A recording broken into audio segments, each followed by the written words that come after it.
It's Friday, June 18th, 2021. This is Ashton Ellett here with another installment of the Two-Party Georgia Oral History Project, sponsored by the Richard B. Russell Library for Political Research and Studies at the University of Georgia.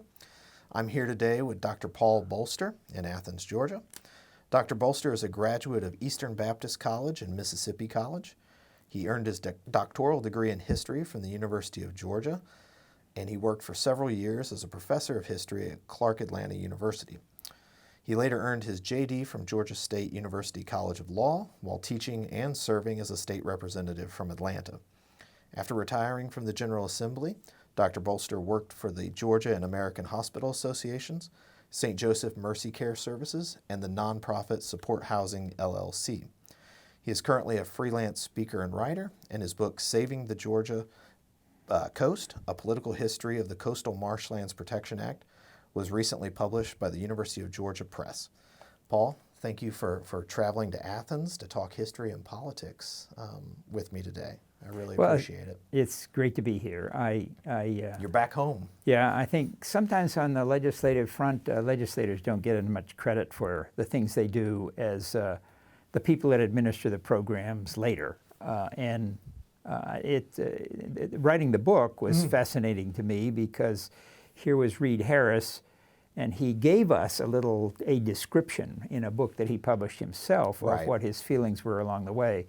I think there are very rare examples of that, where legislators actually go through the process of how a bill got passed. So that's always interested me. I think you're right, especially at the state legislative level, especially with a part-time legislature like we have here in Georgia. And there's no official legislative history, and the Journal of the House and Senate are all about motions and votes. There's no recording of any of the debate. Right. So you don't get a chance to understand what the issues were on either side through the journal.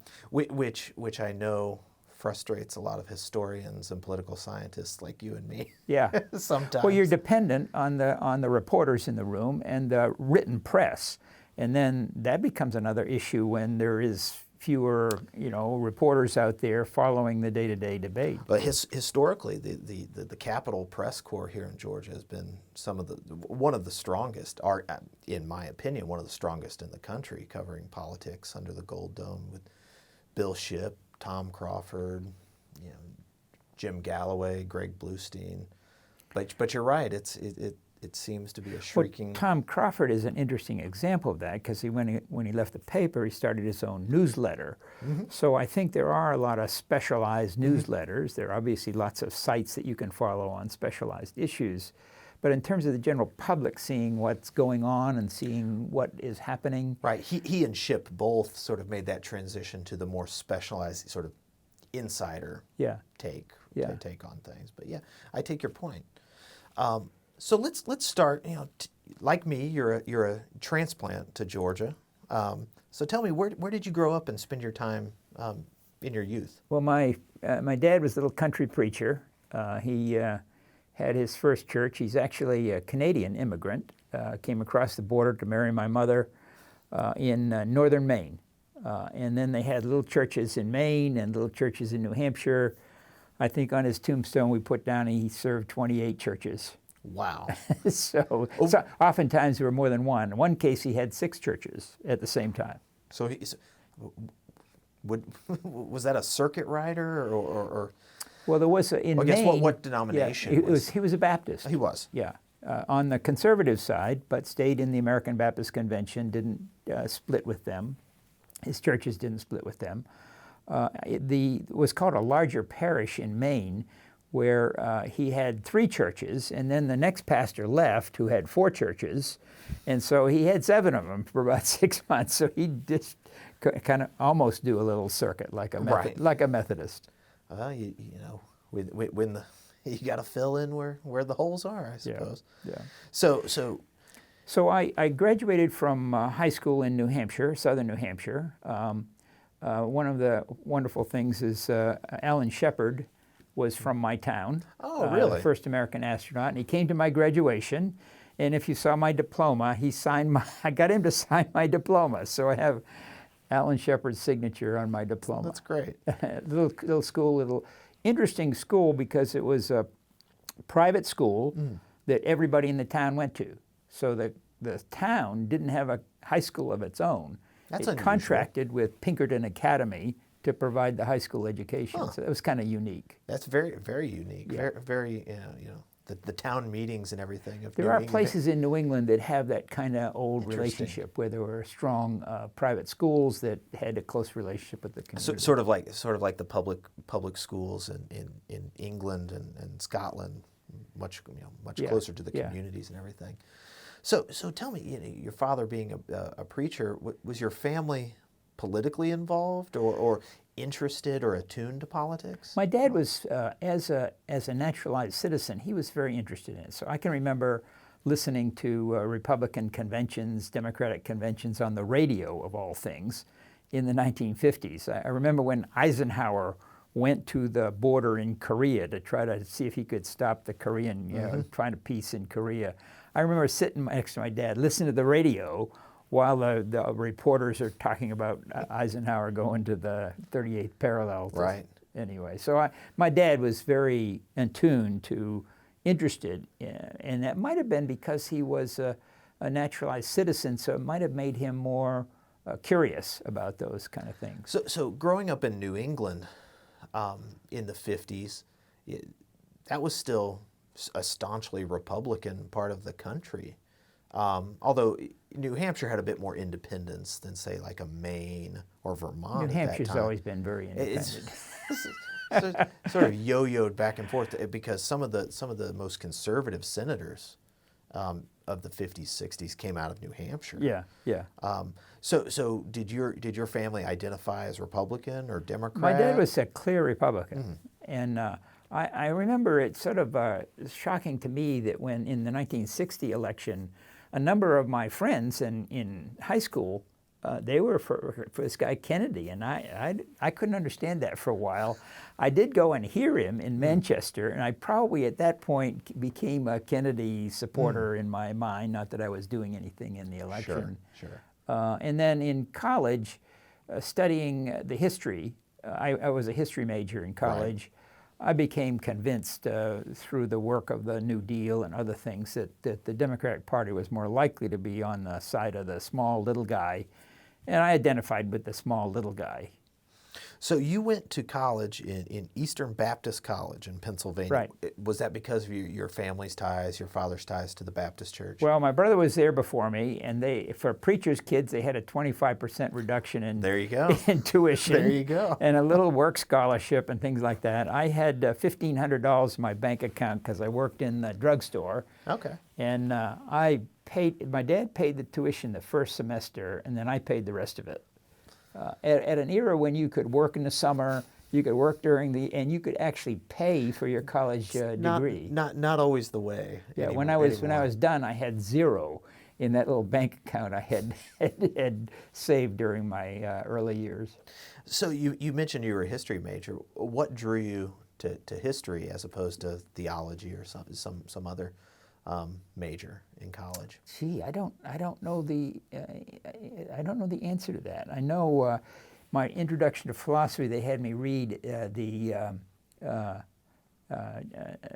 Kant's Critique of Pure Reason.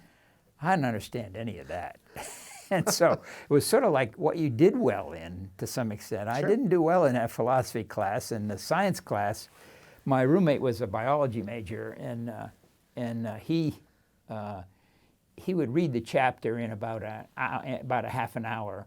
I'd read it for 2 hours, and then he'd ask me questions about it that I couldn't answer. So I knew that I wasn't a scientist. So a historian by default. Yeah, I think maybe so. Sure. You mentioned being on campus in the 60s, a very potent time for politics on campus or growing political involvement for students. Was it a politically active student body there in Eastern Baptist College? Not particularly, but we did have one Mennonite PhD, unusual guy named John Ruth, and he brought several of the civil rights singers to the campus.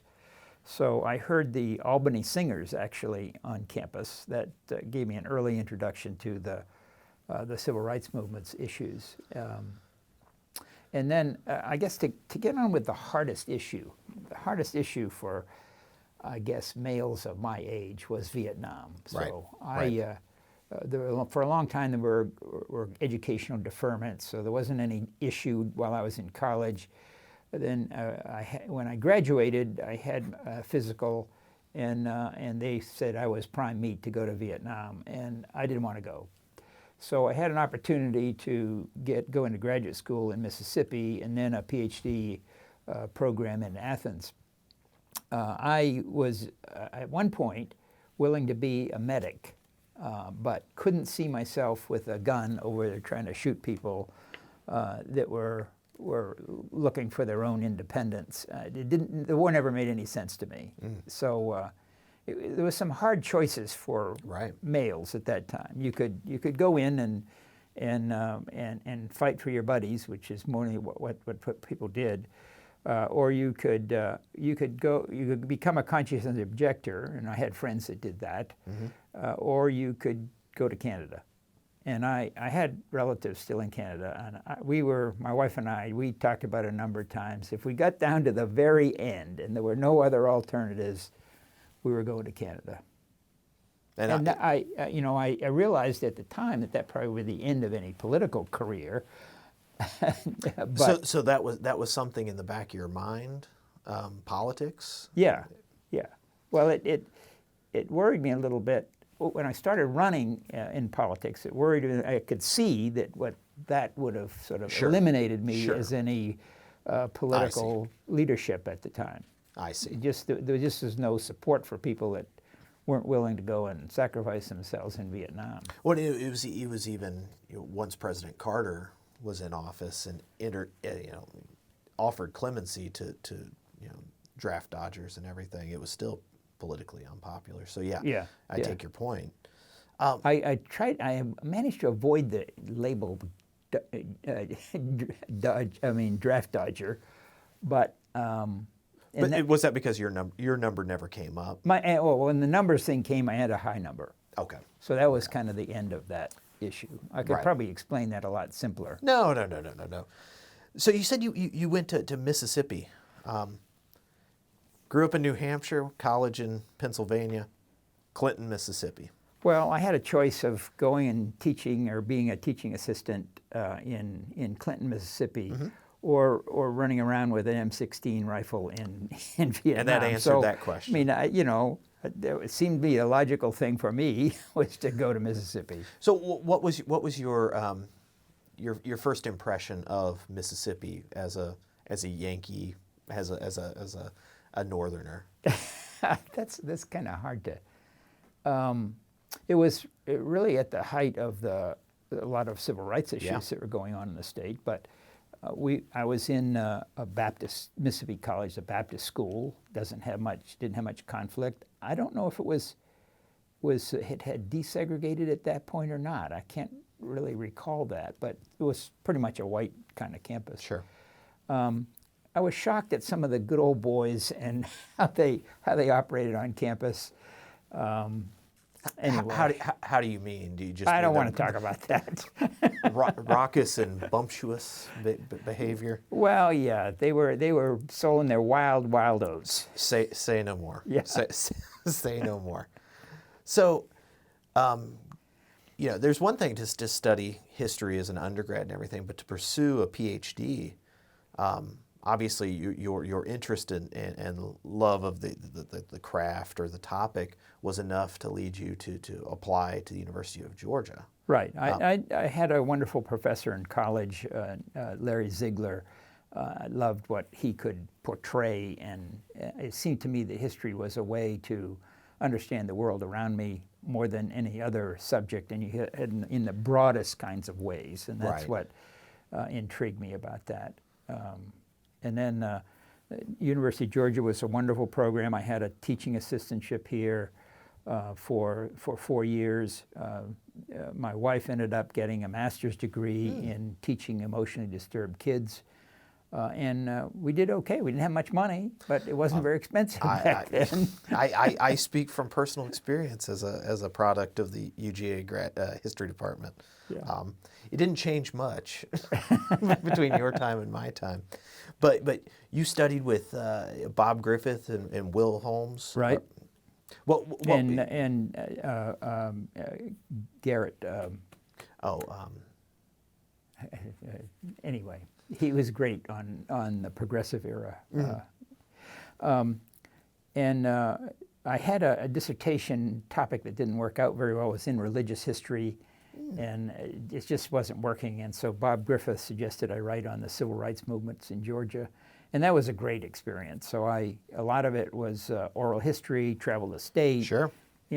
Tried to write it from a point of view of the civil rights workers and the movements at the grassroots. That's which at the time would have been a very novel approach. Right, and I was never a sort of a person who wants to add up a whole bunch of numbers and run computer programs and do kind of predictions and that kind of stuff. The cliometricians No, and I quantitative never had any interest no, much in no. doing that. But that would have been the sort of early heyday of that sort of approach. Yeah, it was around, Right. especially the political science downstairs in the Con Hall. They were doing that a lot.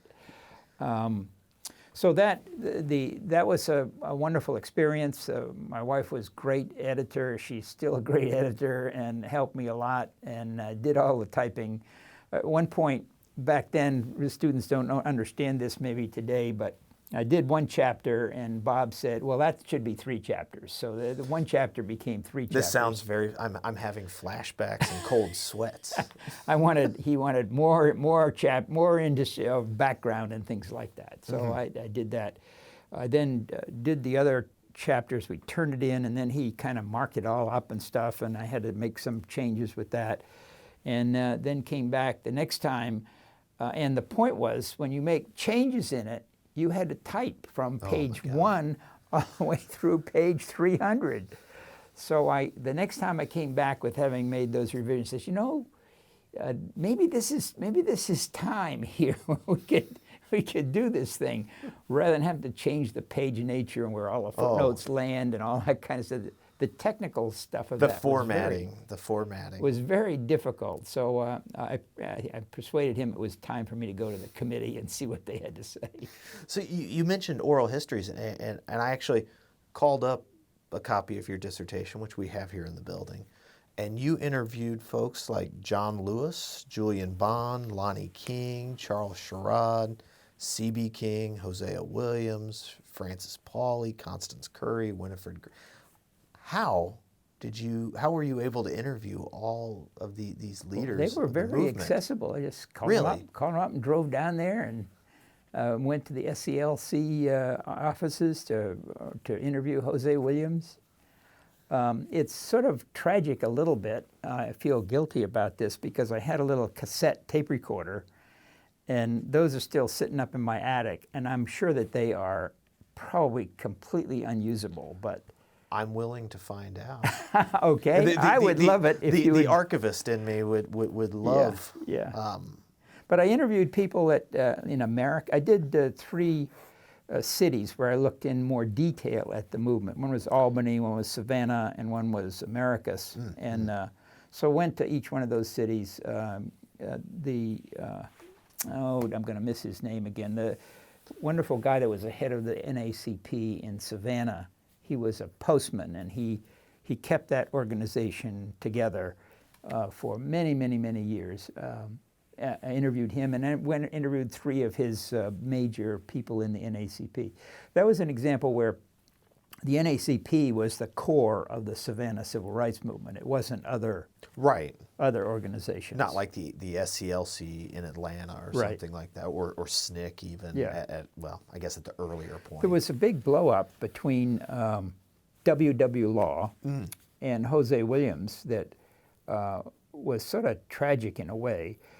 Hosea was very much a part of the NACP efforts when he really got active after he was a chemist. He was a chemist, federal chemist, And so that gave him the freedom to get engaged. And then he wanted to be a regional director of the NACP and going nationally. So that's where he wanted to go. And law kind of blocked that. And so Jose came out of there, out of that meeting with tears in his eyes and walked over to the SCLC headquarters and joined that organization. So that was an interesting story. Yeah, yeah. So, as a historian myself, I'm always interested. What was the job market like for a new PhD back in the early 70s? I don't think there's ever been a job market for new PhD historians. I don't think every generation has I don't its think there's horror one story. Today either. So I can assure you there is not. Well, when I was about to get the degree awarded, I had written to lots of different schools. Sure. And I got offers back from 3 schools. They were all African-American schools. Because of your teaching and research interest? Yeah, because of my research interest. So one was in Savannah. I can't remember the third one. It might have been Albany State, but Clark College then, now Clark Atlanta University. So I went drove in there and had a little interview. The job was offered, and I liked the idea of living in Atlanta. So Atlanta was attractive. So within a short period of time, we had a baby on the way. We had a new house. We had a new job, and we moved everything within a matter of 3 or 4 days to Atlanta. It was very interesting. I think in a lot of people's lives there are these critical moments in time where their life kind of changes. The period of punctuated equilibria, where you have the huge rush forward and then stasis and everything. Yeah. I would subscribe to that. That was 1972. 72. So I started teaching at Clark in 1972. And you taught the survey, general history, civil rights. Yeah. Eventually, Bob Fishman and I taught a course in modern America. And he was a political scientist. I was a historian. And one of the guys that was in that class was Hank Johnson. Oh, Congressman Johnson. I didn't remember that till I met him at the Capitol one day. So he remembered that class. Well, I mean, that's good, right? I would say that most people don't remember their history professors, but probably so. Maybe I do, but and you and I. But no, that's interesting. So you moved to Atlanta. What neighborhood did you move into? We were country folks, small town folks, both my wife and I. So we said, well, we're going to be in Atlanta. We might as well be downtown Atlanta. So we were looking around at neighborhoods there and picked up the newspaper to see where ads were. And they were renting houses for $135 a month. We could rent a house about 4 miles from the Capitol. So that seemed like a good deal. We went and looked at that thing. We rented that house over in one day, brought our things in a U-Haul the next day and stuck them in the house, and then went off on vacation. But it was Ormwood Park was the name of the neighborhood. It was just between Grant Park and East Atlanta along Moreland Avenue. Okay. And we've been there in that neighborhood ever since. Well, tell me about it. What was the neighborhood like? And like the city of Atlanta, I'm sure it's seen transition since then and now. Yeah. So the neighborhood was fractured. And I just, in talking to people at the time, it happened because when the school system, there was a little elementary school in the neighborhood, Annie West Elementary School, and when they desegregated that teacher force, it wasn't desegregating the school, but when they desegregated the teaching force, all of the white middle-class parents didn't have confidence in those African-American teachers, and they left. When we moved there were hardly any kids. It took a while, kept looking around, where were all the kids? There weren't any kids.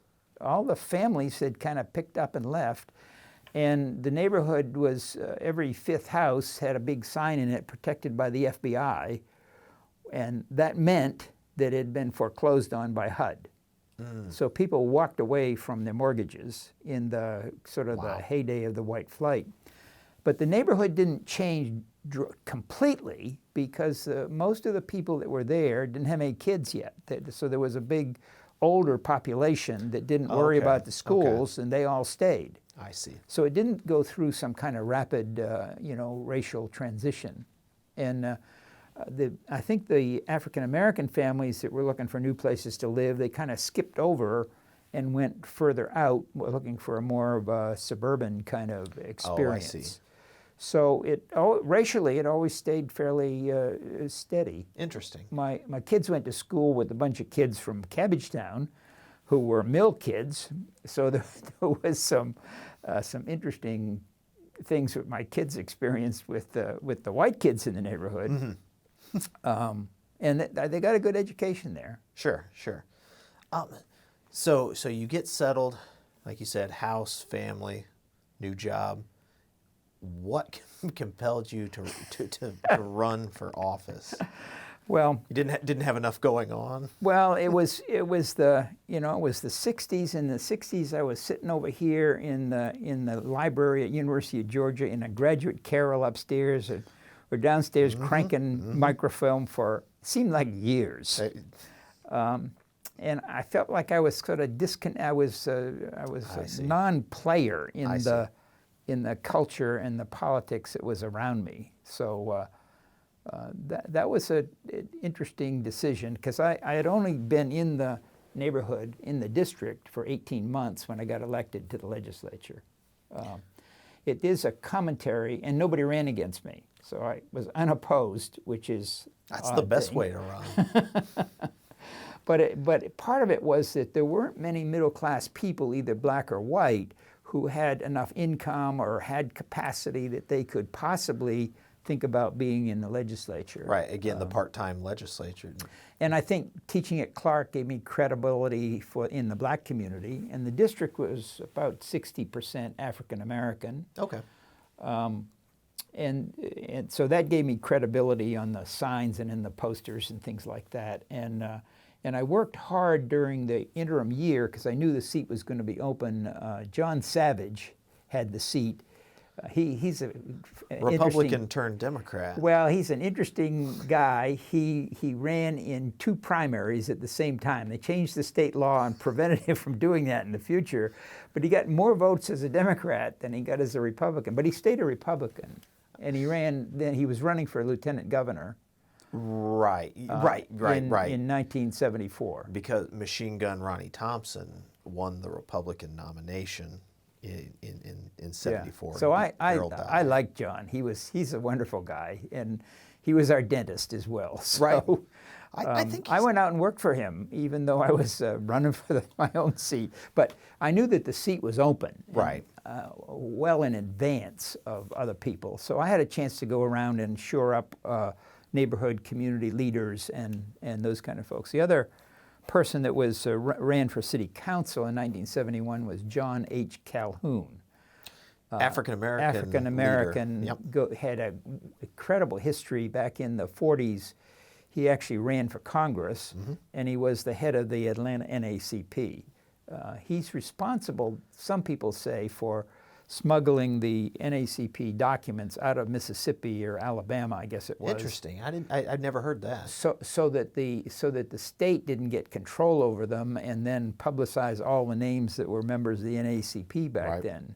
So I supported John. I got a lot of funny looks from a lot of the white neighbors when I was doing that, and some people never supported me after that because I did that. But so anyway, I had those credibilities, and I didn't have opposition. A friend of mine had given me $1,500, and we'd printed some signs. That's about all the money we had. That's enough to frighten them away, I And guess. we had all these signs, and nobody ran. So what are we going to do with the signs? Well, some guy ran a write-in campaign. Jim Jordan. I found his name in the newspaper. Oh, did you? Not that Jim Jordan from Ohio, but another Jim Jordan. Yeah. Well, he said I was a carpetbagger, and it was no way that I should represent that district, which is, obviously always true. Oh, that's very true.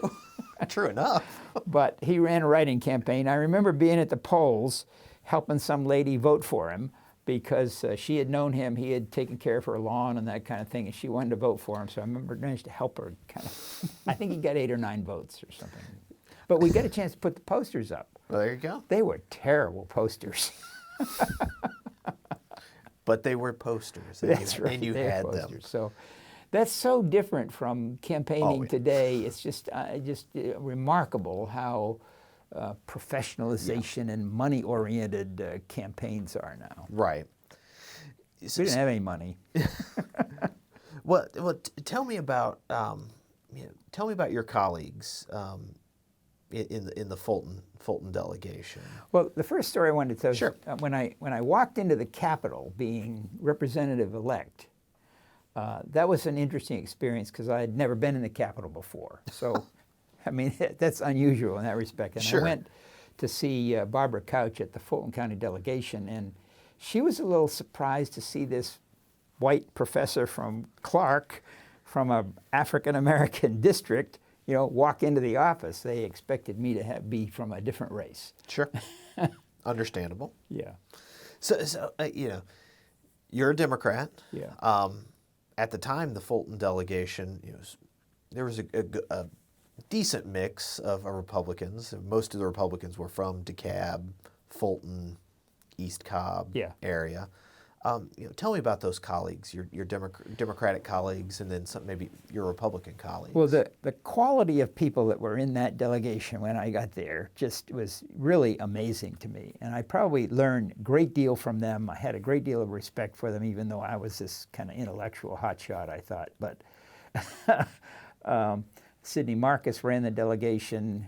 John Greer was there. He had made that wonderful transition from a rural district to an urban district, responsible for dehooding the Klan. Mm-hmm. Grace Hamilton was there, one of the first elected African Americans in the new era. Mm-hmm. Just a wonderful leadership lady. Gerald Horton was there. Gerald ran a research firm that did a lot of work on different kinds of federal grants. Peyton Hawes was there at first. His father goes back. His father was, I think, the revenue commissioner under Lester Maddox. Mm. So I didn't know all that at the time, but he was a lawyer. Mike Egan was there, and Mike had just a lot of experience and he would have been minority leader at that time. He might have been. Yeah. He might have been. And then Bob Irvin was part of that delegation. So there were Billy McKinney was part of that delegation, and Doug Dean. So we had an interesting mix. There was a lot of black back and forth. I think the delegation probably was about half white and half black. Was Dorothy Felton there? Dorothy Felton was at the there. time? Yeah. When I was elected in '74, and obviously Kill Townsend, I guess. Yeah, and Kill, well. Right? Kill always used to. He sat behind me, and he would give me grief when my son came and ordered Cokes. He would say, that's too much sugar. That's too much. You shouldn't be giving that to him. He was a very interesting Rockefeller kind of. A very patrician figure. Yeah, but always sound and always easy to work with Democrats. In many cases, he was probably the ideological center, maybe, of the House. But that was a wonderful delegation, and it was operated by Sidney Marcus, so it was organized. It wasn't chaotic. The rules seemed to make sense. Before you could circulate a bill for signatures on a local bill, and also the strength of local legislation was a lot broader than what it is now. You could have local population acts, local constitutional amendments. The new code sort of took some of that away when they did the new codification. So there was really opportunities to do local legislation that would have an impact on your area.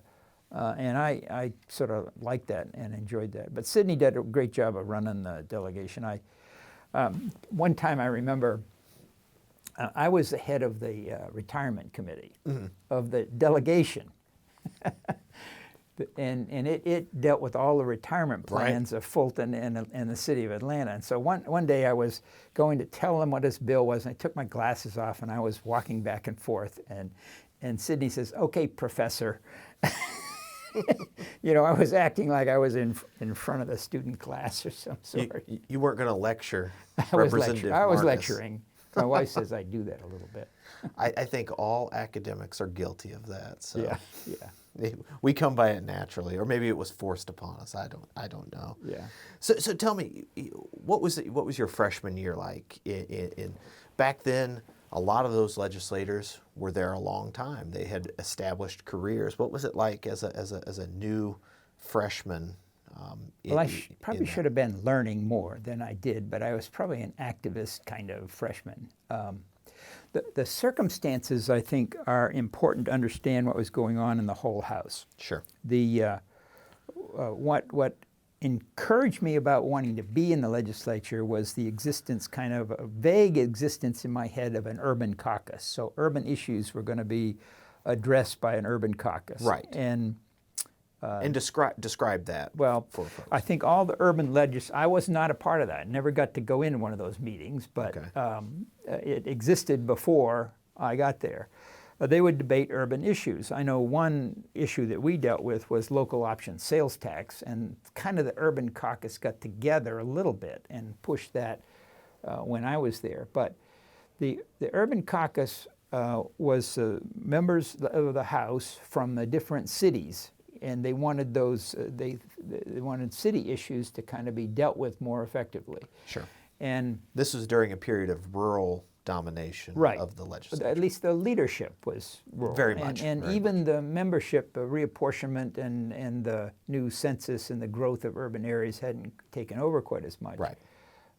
Now pure rural districts that are not in an MSA are very rare. I was told recently there are only 17 17 in the state. I'm sort of surprised it's that high.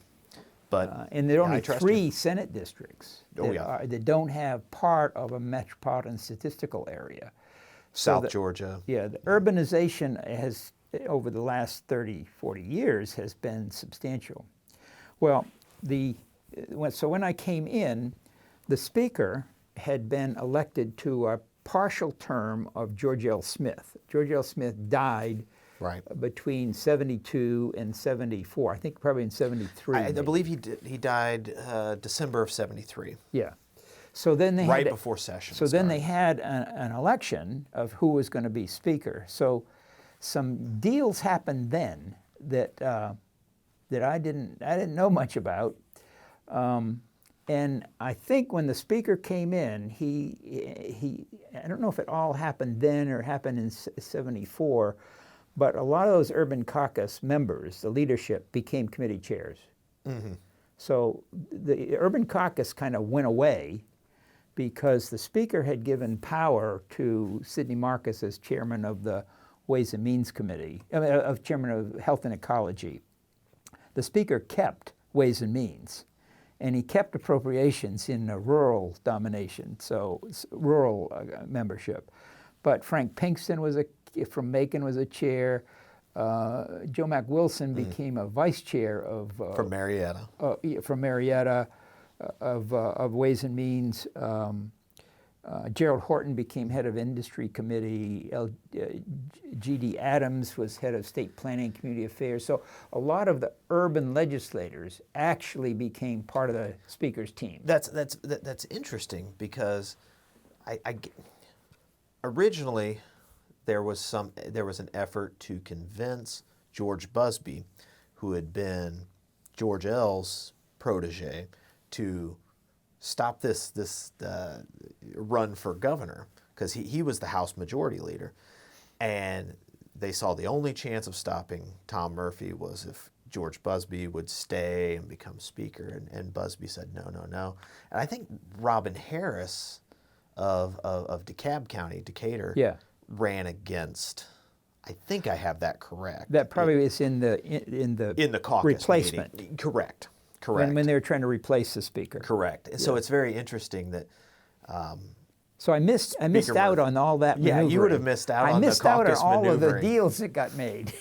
But that's interesting that Speaker Murphy being savvy enough, even though he's from Bremen and the rural West Georgia, to bring the future demographic growth areas into leadership. See, the Speaker and Busby had run against each other for Right. majority leader Right. in the first election where they were selecting independently in December after '66. 66. And the Speaker lost by a few votes. Mm-hmm. So Murphy became the floor leader for Lester Maddox. And he Somebody's then got to do it. could rise to power because Lester, as I talked about some in my book, he was not much of a legislator. He didn't know the legislators, Nope. And he didn't seem to have a huge amount of interest in being the state's chief legislator. So that gave a lot of power and influence to Right. Murphy, and he was soon on the Appropriations Committee. And in reality, my perception was the people on the Appropriations Committee were the ones really running the state. Well, it's interesting with Murphy because he went from floor leader to Speaker Pro Tem because there was a gentleman who passed away, and he won the election for Speaker. He was from Dade County, I believe, Right. an older gentleman.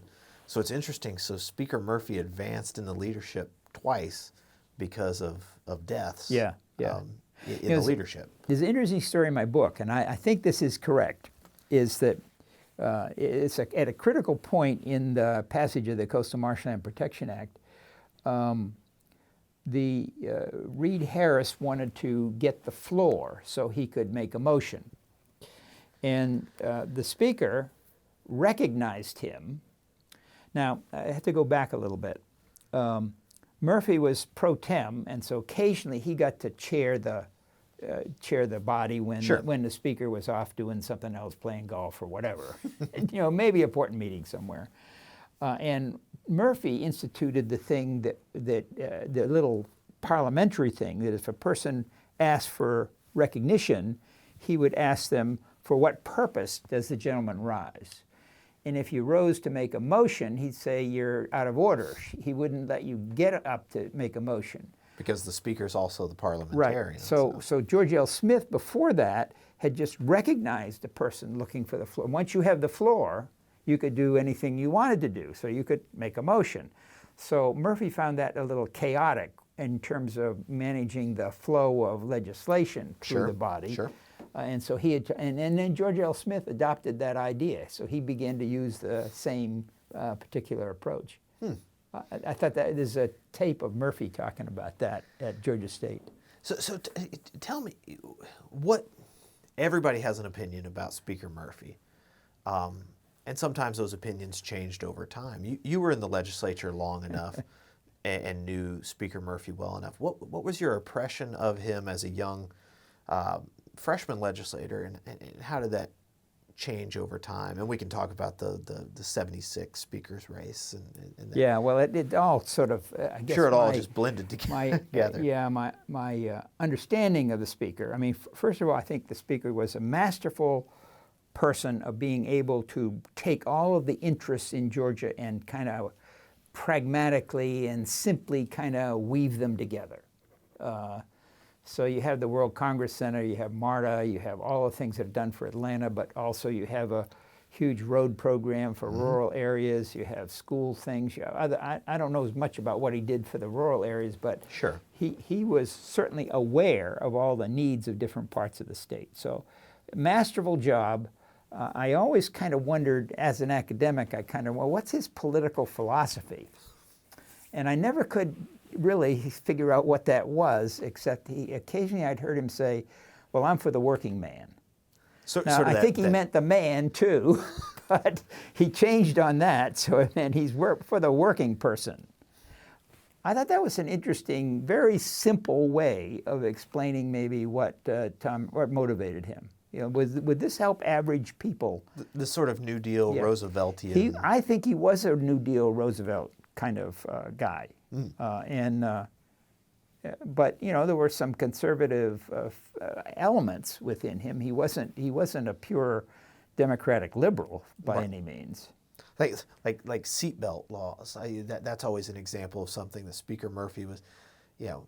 The power of government could be used for certain things, but not to say you have to wear a seatbelt in your pickup truck, and other sort of cultural issue. But, Yeah. But where rural values sort of conflicted with urban needs. right. That was always a sort of a difficult kind of benchmark for him.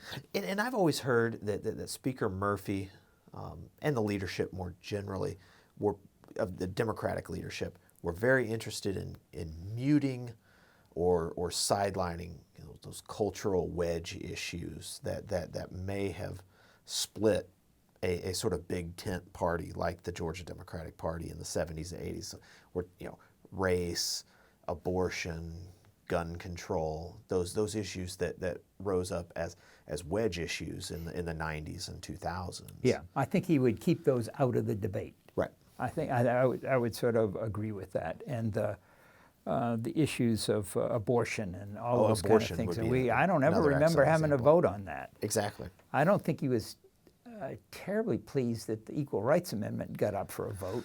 I did have to vote on that one. But right. I don't think he really would prefer not those, as you say, those wedge issues that split people apart. Mm-hmm. He'd prefer to try to avoid those. But let me tell you about broader perception of the speaker. Mm-hmm. I had a little bill, and today I can't remember what this bill was. And it was at the last night of the last session, and I'd worked on it. It was through the Senate. It was sitting in the box up there. And I think I went to him one time and asked him to call it, and he didn't call it. And so I was pouting. I was not happy they didn't call my little bill. And Sidney Marcus tells me, why don't you go ask him again? I said, I'm not asking him again. I asked him once already. So the bill never got called. So I was sort of ticked off at him already. Well, that was in the middle of, and my perception was he was a lot more conservative than I was. And so Al Burus was making his run against Murphy for the race for the speakership. And I was a freshman. There were a bunch of other freshmen, and Al was real good at currying our favors. So he worked hard to get our little group, Tom Glanton and a couple of other, what's the other guy's name? Anyway, so we went to Al's house one time. This was, well, in between. At the session's over, I'm back at Clark, and I'm correcting papers. And in my little office, and my mind is on, I got to get these papers. My grades are due. And oh yeah. And I had interns that they had written papers, and I was working on that. So the phone rings. This is Tom Murphy. Mr. Murphy, Mr. Speaker, how are you doing? Listen, I'm running for Al Burus run against me for Speaker. I need to know where you are on that. I said, well, Mr. Speaker, and I was probably one of the few people in the whole world that said, I've committed to Al Burus. And he said, well, you call me up whenever I can do anything for you. Boom. That was the end of the conversation. So I don't think it was a very well thought out decision on my part. But you have to play coy at least for a little bit. Yeah, I know. But and several people talked to me. John Savage talked to me about that. That was the wrong decision. But I figured one of the things I figured, if you say something, you're kind of the person of your word. You stick to it. And I found out later that very few people in the legislature are like that, because I was in on the count for Al. Our little team was counting where our votes were, and we had let's see, out of 180 votes, we had about 80 votes. And the speaker had 80 votes. So he was counting 80, these votes over here. His count may have been more accurate than ours, it turned out to be, but those were people that there were several people that had told both sides they were voting for him. Oh yeah. So to your understanding, why did Al Burus choose to challenge the speaker in 76? I don't know. I think that he was probably bringing together the urban caucus. He had thought that he would be able to bring together the urban caucus to deal with urban issues that were affecting Cobb and were affecting the city and suburban development. Right. And that the state would progress better with that kind of philosophy. Now, there's one little meeting that happened, and this was a shock to me. I realized I was probably on the wrong team, but I'm at Al Burus's house along with a couple of other freshmen, and Al says that Gerald Horton and Sidney Marcus are going to come by. And so they come by and they go in the back room and they tell Al that they're not going to be with him. They're going to be with the speaker. And I said, oh, crap. These are the two guys I looked up to for leadership in the delegation. And now I'm on the wrong side of this one. So that Twisting in the wind. Yeah, I expected that these leaders of the urban caucus would want to see Al as speaker. And maybe they did. In a perfect world, they would have preferred an Al Burus, but why? You've mentioned why. Well, I think that they made the decision based on the fact that he had included all those urban politics right. That's in what I was his about to thing. say. They were another friend of mine, Bill Dover. If you should interview Bill Dover. He's a mountain guy. He has a different philosophy kind of than I do, but he stayed longer than I did in the legislature, and he always talked about going behind the veil. I thought it was a great image. In fact, I never got behind the veil as in my 12 years there. Right. But what the veil was really the committee chairs. The green door room, the green door. Well, committees, it wasn't the green door, but it was broader than that. Okay. And that's where I think the speaker governed from the debate that happened in the committee chairs. They would gather, I don't know, Sunday night or early Monday morning or something like that, and they would sort of set the agenda on the political issues that were happening. And the power would sort of diffuse down through. Well, the power diffused up too. So I mean, they were his advisors. Sure. And if there was a huge debate between urban and rural or some issue, then well, let's vote on it. That would go to the floor, and people would vote their way, and then. So it wasn't like they were keeping legislation from happening, because back then it was very easy to get your legislation on the floor. It is not so easy these days, where now the Rules Committee kind of controls everything that gets to the floor. Right. And the circumstances around it. It was much more free and open kind of process. It's interesting you use terms like free and open, because some of your Republican colleagues that I talk to use terms like draconian and iron fist and heavy-handed when they describe Speaker Murphy. Well, I mean, I could see how you'd feel that way. You will find Democrats today using the same kind of rhetoric about how they're treated by the majority. There were only, as I recall, about 24 Republicans. Yeah, 20 to 30 over your some period. that wanted to push the envelope would be treated rather poorly, but Kill Townsend, for example, he had a very clear, and probably Mike Egan, very clear access to the power that the speaker had in different ways. There are always going to be maverick kind of folks that feel like they've been mistreated, and early in my career, I felt like I'd been mistreated a little bit to sort of explain some of my And you were behavior. even in the caucus. So, right. So you've talked about your approach and speaker and your views of your Republican colleagues. Tell me about the first piece of major legislation that you worked on. Would that be the cyclorama? I don't bill? think it's a major piece of legislation, but it was something that could relate to my district, and I thought it would build bridges to rural legislators, and it might build a bridge between the state and the city.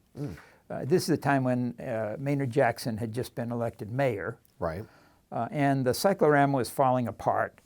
And so I felt like maybe the state would have an interest in preserving the cyclorama. So I developed a constitutional amendment at first. It passed with very, very easily. It got to the voters. The voters had to approve the state giving a grant to the cyclorama. Right. It was very specific under the grant provisions of the Constitution.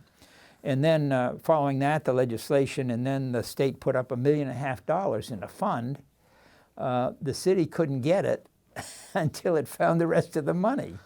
So it wasn't like we just gave, they had to make sure that happened. And so the city used bonds, and the city, and then some private foundations came in and provide the the gap funding that made it work. So we, for about, I guess it was $8 or $9 million or something like that, we restored the cyclorama.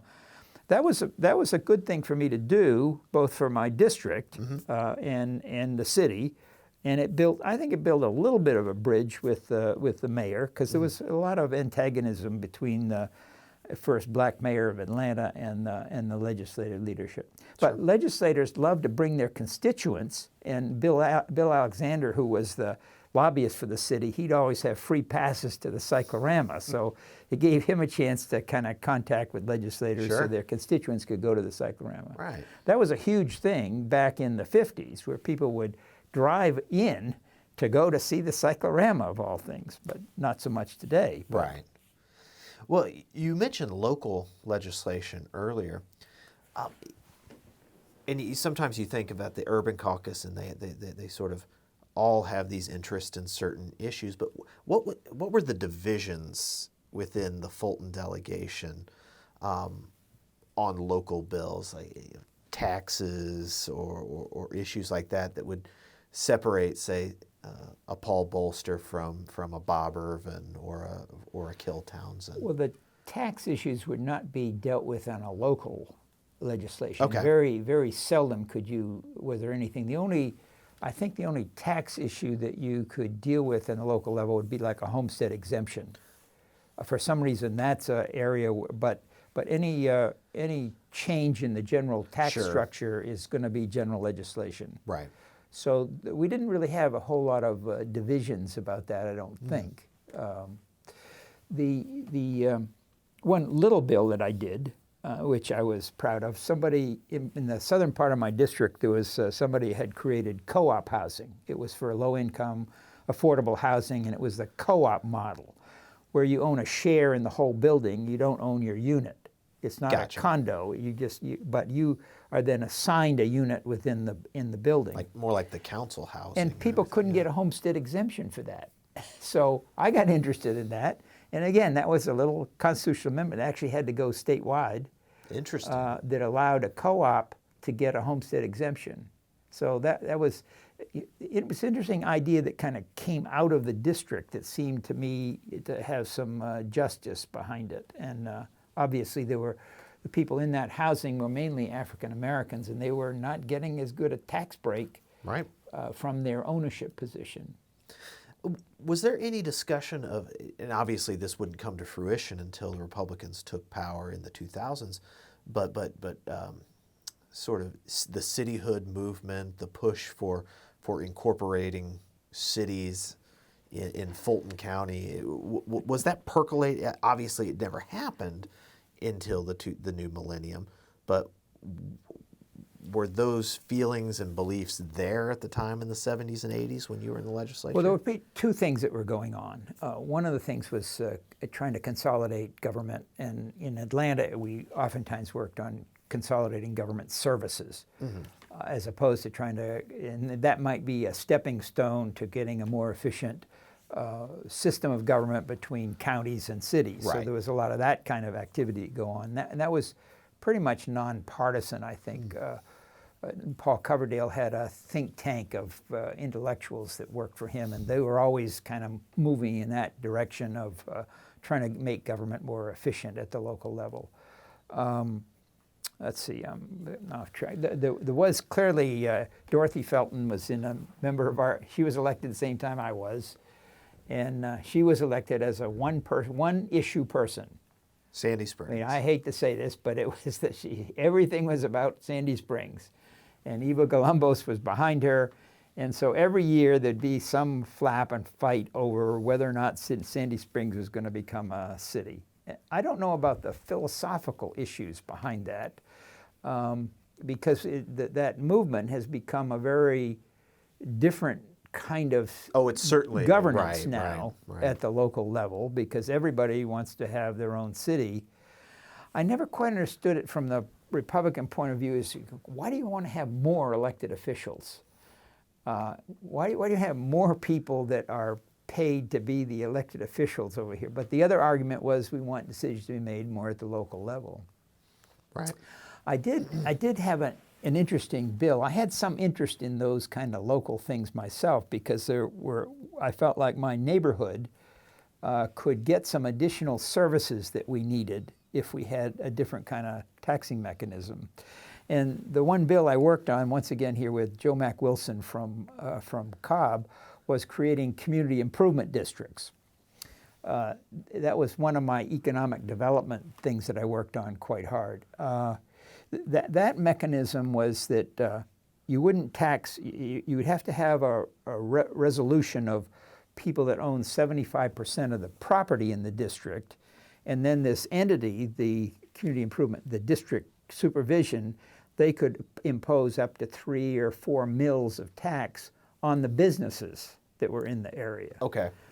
So that has been widely used in recent times. I wanted to see whether we could build a swimming pool in our neighborhood because there was no public swimming pool or anything like that. So I had this list of a lot of things that this community improvement district could do.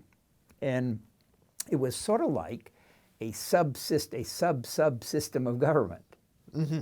You could conceive of how that could grow and become a very active kind of neighborhood approach to what does the community want. It was very grassroots in terms of where the power would be. That sounds very East. That sounds like a democratic version of East Cobb, like the neighborhood associations in Well, Cobb. I was very active in the neighborhood association. I formed mine in my living room. Actually, it was called the South Atlantans for Neighborhood Development. There's a political conversation, the politics of neighborhood associations. That's a whole other conversation. Yeah.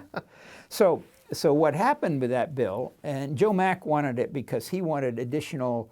To be able to raise taxes in the Galleria area on the big commercial businesses there. And they wanted it because then their money would be invested in new roads and bridges and other kind of things. Right. And the people in Central Atlanta Progress wanted it because they could see a higher level of services that they might be able to do in downtown Atlanta.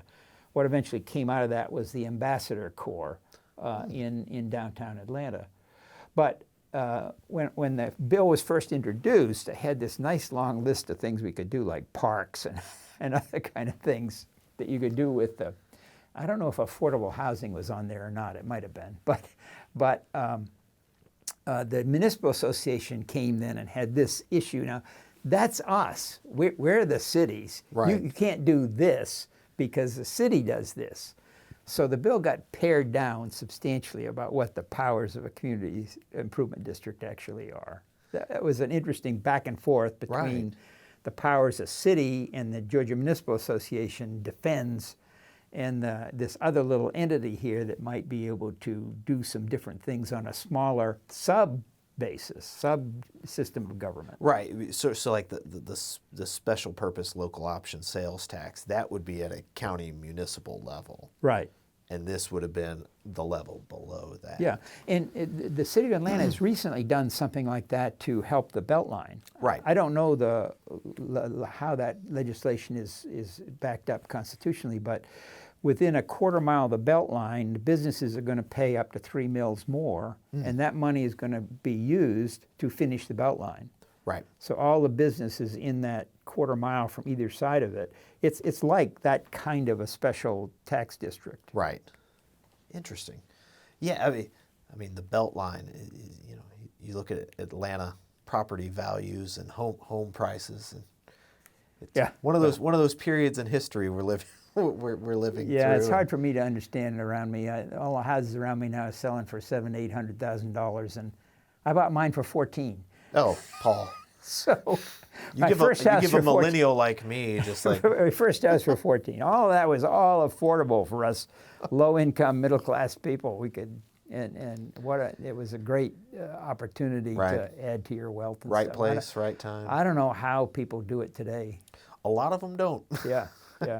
Not to turn it to too sad a subject, but one of the first things we talked about last time we met was your work on pensions and merging APS, Atlanta Public Schools, with the Teacher Retirement System of Georgia, TRS. So tell me, very complex, maybe not the sexiest of topics, but very important for for teachers and their families and things like that, and the county, of Yeah, course. I don't think the AJC ever wrote one single article on this bill, but it was almost the most important bill the legislature passed that year. And what year was that?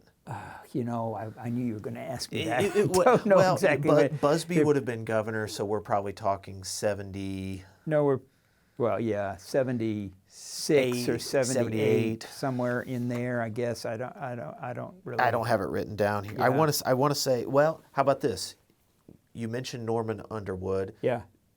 Norman was appointed appeals court judge, I believe, in 79, so it would have had to have been 77 or 78. Yeah, that's probably about right. So time period. Hopefully we got that right. So several of us had gone to the governor and through Norman and said, you know, how about studying this? The whole issue was Atlanta created a pension system for its teachers way before the state did. Okay, so it predates a lot of times, TRS. Yeah, a lot of times that happened. Atlanta kind of led the way because it had more wealth and interest in those issues. And so Atlanta had this pension system, and then the state comes along and establishes TRS, and that's wonderful, everybody's for it, but it looked like to us, we were paying tax dollars to the city to keep the TRS program going, or to our local school district. They were built into the millage.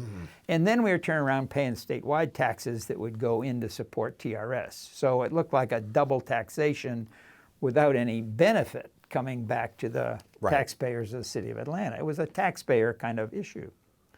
So complicated thing to take all of those obligations that both of those funds had and be able to figure it out. So the governor, through Norman, said, we'll study that during the summer. So it got to be the legislative session got started. It was a week or so into it, and no mention from the governor's office about this bill. So I went down to see Norman and said, well, what, you know, you guys said you were going to study this. We're not doing it. So we're in the middle of the session. We had expected to kind of work on this hard during the session. So I got together with Sidney and with John Greer, and I don't know who else was maybe in the room. Gerald Horton was probably in the room. The four of us went to see the speaker. And the basic pitch was, Mr. Speaker, the governor's not doing this. He don't want to take this issue on. And you could tell us whether you'll take it on or not. And if you're not going to take it on, then we'll forget it. We'll go off and do something else. But we think you're the person that could take this on.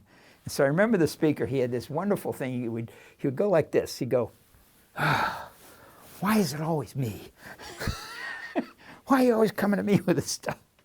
And then he thought for a little minute, and he picked up the phone. He called the guy that was the head of the TRS and says, okay, we're going to do this. You get the report over here. So it's already an actuarial report of, you know, maybe 100 pages that go into all of the financing. It's already done. They had already figured out how to separate the two funds, but we'd never seen any of that. It's all been done through the governor's office. So he brings it over. We get the bill drafted in a few weeks. We get it introduced. I think I'm the main author of it. There's a huge discussion about that because this is urban-rural par excellence, and this is only Atlanta. Atlanta's the only one benefiting from this huge financial change. So we obviously had to have the speaker with us, and he's with us all the way on getting this done. The bill goes to, with 1 day or so needed, it had to come out of the retirement committee. And the speaker goes to the retirement committee, and the retirement committee passes it out. Well, the chair of the retirement committee, Tom Buck, was not happy about that. So then the next day, it had to come to the rules committee. And Tom Buck opposes it in the rules committee. And so it doesn't get on the calendar. Now, in between there, when the bill is about to come to the floor, this is a personal thing. I'm sitting at home, I'm getting breakfast ready for my kids. It's about 8:15 or so, or maybe it's 7:15. I can't remember exactly what time it was, but we're getting the kids ready to go to school. And the phone rings, and it's the superintendent of the Atlanta school system, Alonzo Krim. And he says to me, look, we've been talking about this. We don't want that bill. So this huge amount of work had gone into this. We decided this is not in the interest of the school system. We want you to kill the bill. I said, oh, well, there's one of those kind of moments of truth thing. I said, well, there's a Rules Committee meeting at 9:30 today. You need to come over there and tell them you don't want the bill. Well, they went back and they had some more discussion, and they didn't show up. You tell them. Don't make me do this. I was not going to be the guy that pulled a bill out of nowhere and got all the blame for it. No. And so they changed their mind and they decided they would be quiet. Oh. And so then the bill gets to the floor, and the TRS head comes on the floor. The speaker has him unusual. He's in the well, explaining all the finances for 2 hours, taking everybody's questions. So then finally that's over, and the voting is about to start. And so the speaker opens the machine, and he looks at the machine, and he's got the tabulation there, and there's you need to know that he had to have 91 votes. Right. Before that, earlier, he had a bigger house, but he had 91 votes. He looks at the tabulation, and it's 89 votes. So he looks down at Clarence Vaughn, who's the majority leader at the time, and says, Mr. Vaughn, your machine hasn't been working today, has it? He says, no, it hasn't. Well, how do you vote on this bill? And Vaughn says, I vote aye. And then the speaker says, I vote aye. And so the 91. bill passed with 91 votes. Close enough? Well, there's more. This is a long story. There's another exciting point where the next bill to come up was for DeKalb County, and they wanted to be able, as an urban county, to tax the utilities for the telephone poles on the street. Okay. The cities could do that, but counties couldn't.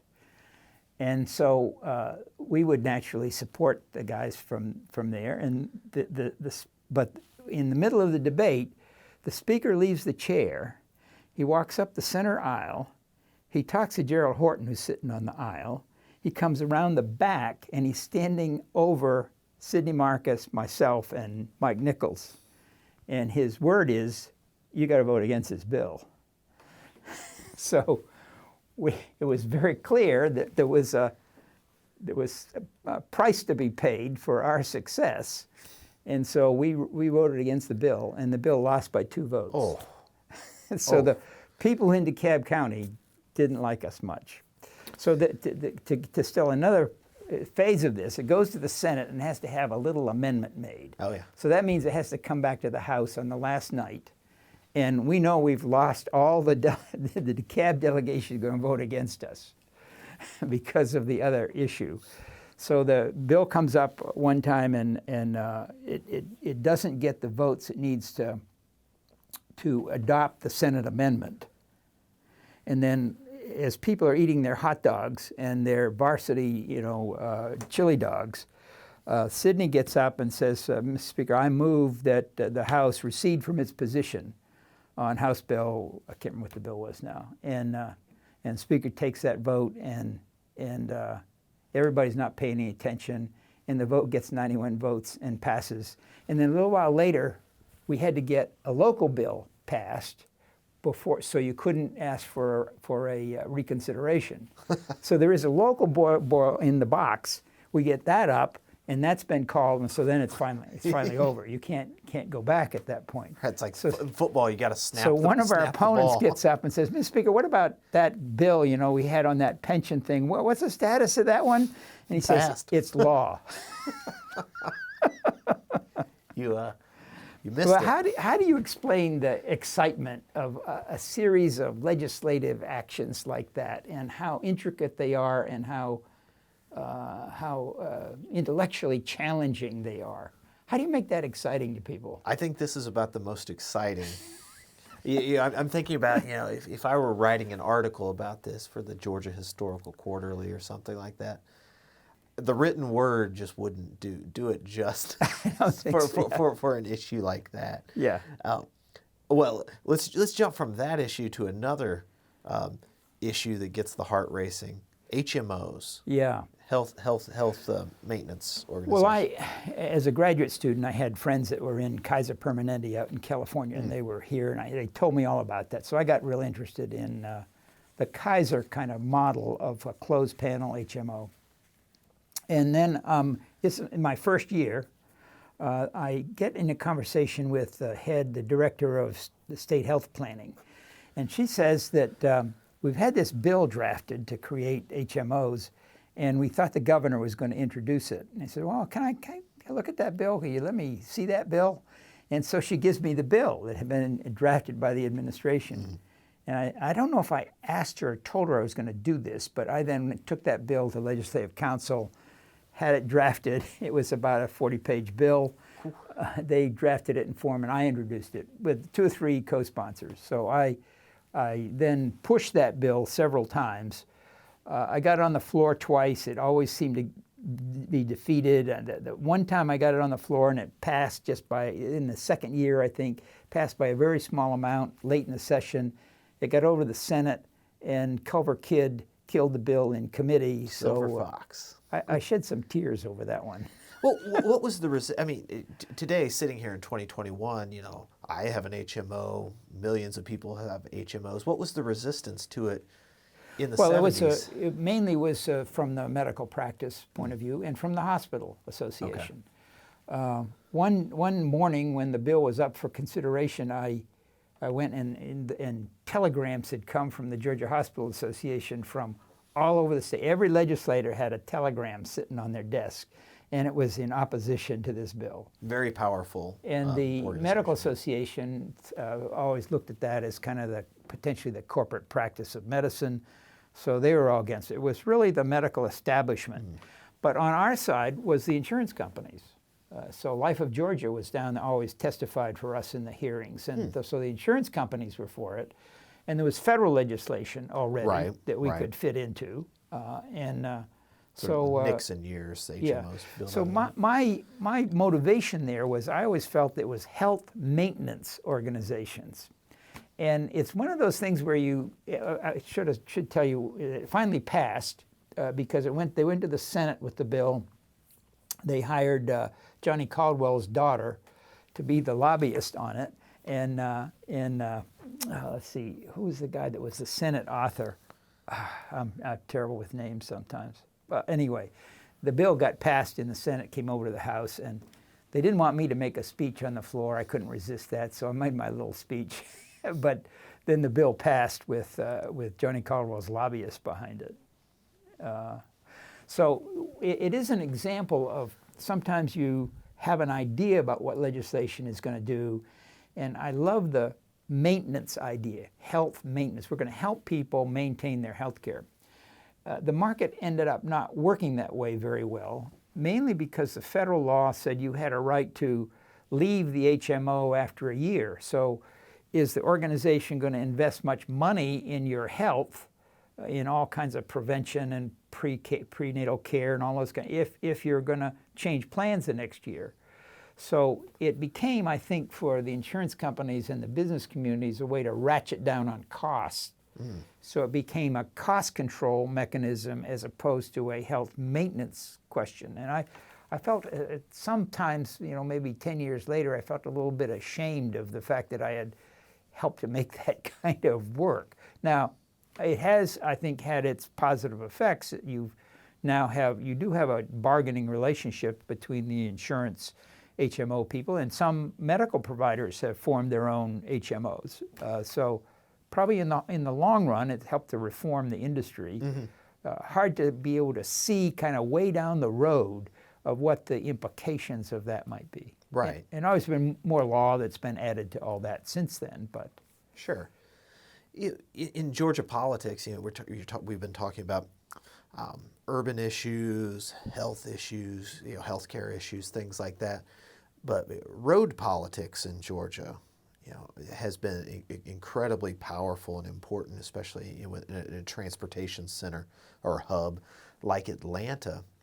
And you were in the legislature during the Tom Moreland days of the Georgia Department of Transportation. So I want to get your thought on the DOT's role in the state and how transportation politics sort of runs in the legislature and its impact on Georgia. That's one of those things I think probably is a little over my head. I need to go behind the veil in order to really be able to see that. Sure. the way it is operated, the DOT board members are elected by a caucus, and I was in a number of those caucus fights where it was hard to get urban people elected to the board, and then whether the elected board members would exercise the control to get a transportation system that was responding to urban areas. Tom Moreland was obviously, during my time, was all road-oriented thing, but and the local effort to create MARTA was, the speaker plays a major role. I think he cast maybe the deciding vote on the creation of MARTA. So there was an understanding, but that was more funded by federal monies when in my era there. Now I think there's a more and more gradual recognition that there needs to be a greater investment in other forms of transportation other than the automobiles. Obviously the climate crisis that we're facing is part of that, and the fact that roads haven't solved the transportation problem. Just anybody gets out on the road to go anywhere today, they know that roads haven't solved that transportation problem. But the alternatives don't work very well either. They don't meet the needs for people to be in a certain place in a certain time, and so they haven't worked very well. I think that one of the issues that where those policies conflicted in my district was the interchange of the 85 interchange in Inman Park and Ponce Highlands, and that was an interesting fight. The neighbors came together, and so you had a tremendous. Was that with 485? 485, right? Yep. So they were separating 85 from 75. No, maybe it was the other way around. They were separated so that the connector would not be the only interstate through town. You'd have two interstates through town. That's right. So that was killed, kind of the interchange was killed before my time.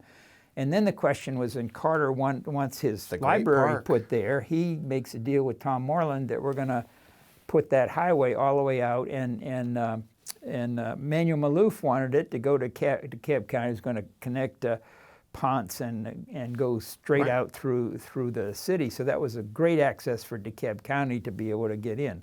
He wanted another expressway through there. So the neighborhood came together and fought that bitterly. The Presidential Parkway. Through courts, and created all kinds of different plans. Andrew Young, they thought, was on their side, and it turned out he was not on their side. He was on Carter's side. Carter wanted the land for his, but I think the compromise that happened is probably good. It's not a new automobile transportation corridor through the area, but it does accommodate the Carter Center, and the traffic does move through there, but it's local traffic that moves through there rather than through traffic. Right. The John Lewis Freedom Parkway. Right. I think anybody who's been on it, it flows very, very nicely, very easily, and I think you're right. Obviously, our personal opinions that it was, as far as road compromises in an urban setting go. That was the biggest crowd I ever talked to. There was a march that against the road, and we ended up down at the World Congress Center, and there were 2,000 people there. And I gave one of the rallying speeches at that and brought the crowd up off their feet. That was one of the sort of political rhetoric moments. So tell me, why did you decide to step away from the legislature when you did, 86, 87? Well, I think I had finished getting a law degree.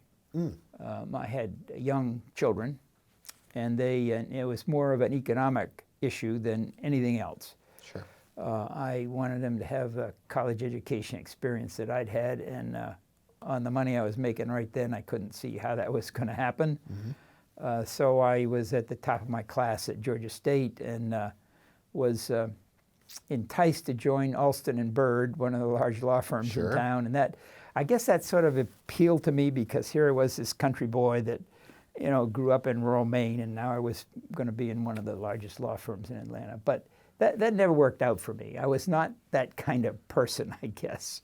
So I stayed there a year, and then I went to work for the Georgia Hospital Association. And I was with them for 10 years as their lobbyist. So correct me if I'm wrong. You went to go work for the Georgia Hospital Association that opposed your HMO bill. That's right. That's right. That HMO issue is already gone and done. That's all. That was all over. That wasn't we did have a discussion of that during the interview, I think. Well, I'm sure it did come up. So with the Hospital Association, the issues were how do you pay for indigent care? Right. So I was very comfortable with that. It seemed to fit my political desires to find ways in which people could have access to health care, and that the hospitals that were providing that care could survive financially. So some of the hospitals were, the Hospital Association are always interesting because there's a lot of push and pull between different factions and different types of hospitals that are in different economic positions. It's like rural hospital, the rural hospital crisis today. Right. I was very empathetic to the rural hospitals. I like going out there and traveling around and visiting them and stuff. What was the name? The Woodpecker Trail. Woodpecker Trail had a little association down along the coast. It was sort of back from the coast. Started with Metter and kind of went down that way. Everything's better and better. I used to like going down there and visiting those hospitals. So they were important parts of their community. Oh, that absolutely. Was the thing that absolutely. I mean, hospitals and medical is an important part of urban areas, but it's not as standout-ish as what the jobs are. And Charlie Hazlett and I had a conversation about this too, very similar about, sort of a chicken and egg thing. Do rural communities wither because the healthcare system left, or did the healthcare system leave first, or is it the declining population that causes the withering of the local healthcare system? And what are those long-term effects for especially those communities south of the fall line that have been shrinking since the 1930s? Yeah, 1940s. And they're shrinking because their incomes. There's no jobs that carry insurance with them, and at least there's not enough. And there's more people that are left behind that are poor and old, and they need to go to the local hospital. But how does the hospital finance all that care? So they had very large sections of their finances were indigent care. Right, Medicare, and in Medicaid. some cases, a county would come through and they'd give them a mill of tax or something and help them to stay going, which was probably a good investment of tax dollars to keep them going, but not as much. Tax digests, that 1 mil or 2 mils gets you less and less. Yeah, and then they're competing with the needs of the public school system as well. And probably a lot of the wealth is still tied up in larger landholders that don't have as much an interest in those or absentee communities. landholders. Right? Corporate kind of things. Forestries come in and taking up a lot of the land, and so I don't know. I think that I always liked the idea that those rural hospitals could be the primary care facilities. They're like a dock in the box in urban areas. And so they can quickly find out what the issue is, and then they have relationships to the specialists that are in the urban areas, and people can get there quickly. Sure. They can use telemedicine, and you could use helicopters and that kind of thing. You could get people to where they needed to get the health care, but that close-in first medical assessment or evaluation, that's why you need, I think, the rural hospitals. They might not agree with me, David. That was sort of my take, and I was always very interested in what the rural hospitals were doing. Did you deal with similar topics when you moved from Georgia Hospital Association to the American Hospital Association? I was there for 2 years, and it was more of a regional thing. I was southeastern United States political person, so when they needed votes in the Congress, I would work with the local hospitals to get the votes for a particular piece of legislation. I traveled too much, didn't like... I was getting ready to say, that sounds like a lot of travel. I was gone 3 or 4 days a week, and that didn't sit my lifestyle, wanting to be part of my kids' life. So I didn't stay there very long. Right. So one of the things that I ended up working on, so here's this kind of pointy-headed Yankee intellectual in the legislature. So I kept seeking where were the areas that I could make a contribution, and I was never much of a bomb thrower. I wasn't interested just in publicity kind of things. I was always interested in forming and creating pieces of legislation that had a chance to pass. And area that I worked in most was in economic development. And it was because the city of Atlanta at that time, people were just leaving. Oh, yeah. There were no Yeah. car dealerships in the city anymore. Everybody was business was moving out. The edge population cities. The population was going down like that. So what could we do to stimulate the growth of Atlanta? So and to some extent it was like in the heart of Georgia politics where it's about jobs and economic development. And that is a central theme, I think, of the ideology of Georgia politics, whether it's Republican Absolutely. or Democrat or whatever Absolutely. it is.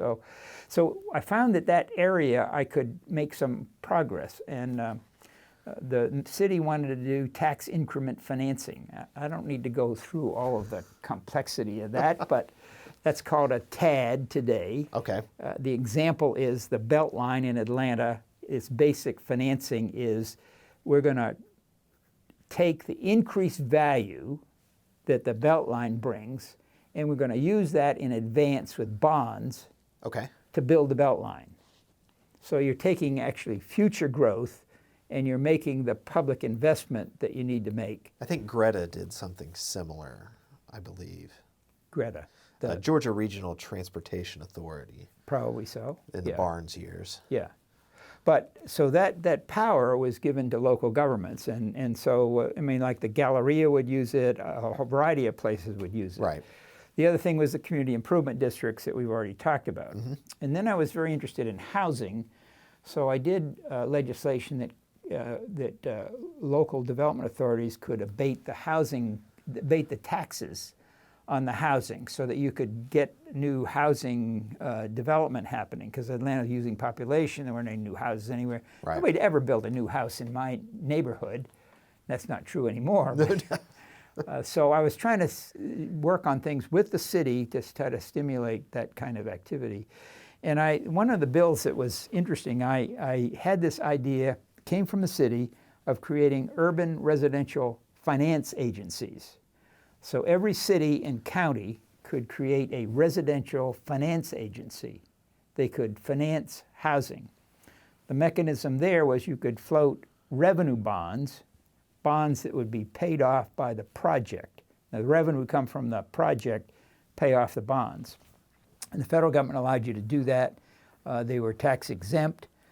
So you could usually save about 2 or 3% on the interest on those borrowing money on the And at on the the time normal you're market. talking about, that's incredibly important. Right. Late 70s, early 80s. So- Interest rates were very high. So I had this bill that would have allowed every city and county to create a residential finance agency.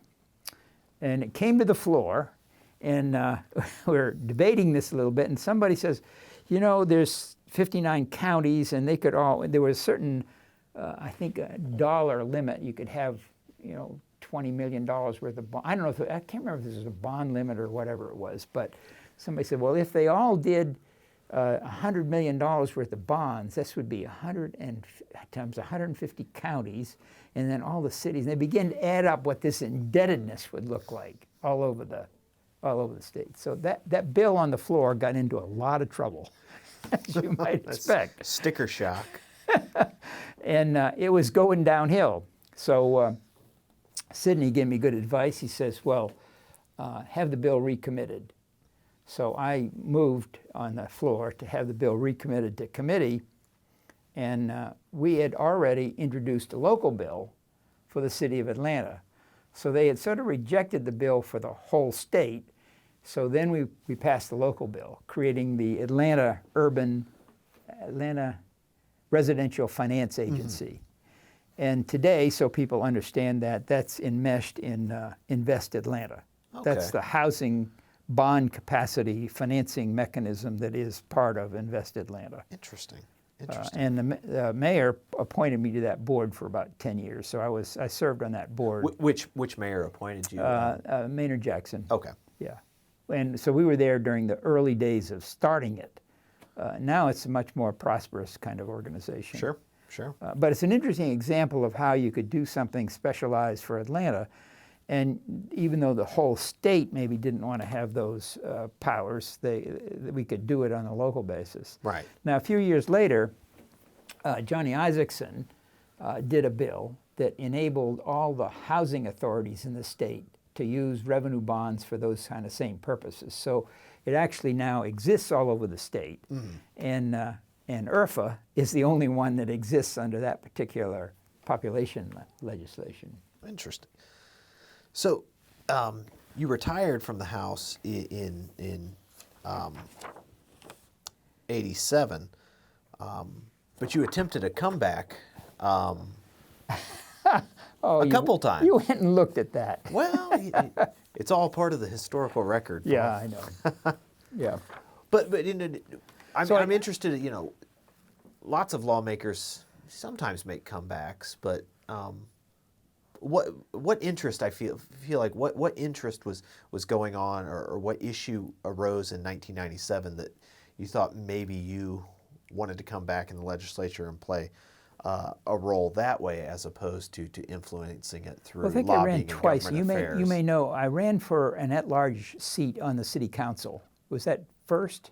That was in 97. Yeah, I think that that was political ambition on my part, because it would have been a citywide seat. There were only 3 of them, and I could see places where you could go from that if you were representing the entire city. And that race was interesting. I was in it. A man named John Lewis Sr. was in it, and Mabel Thomas.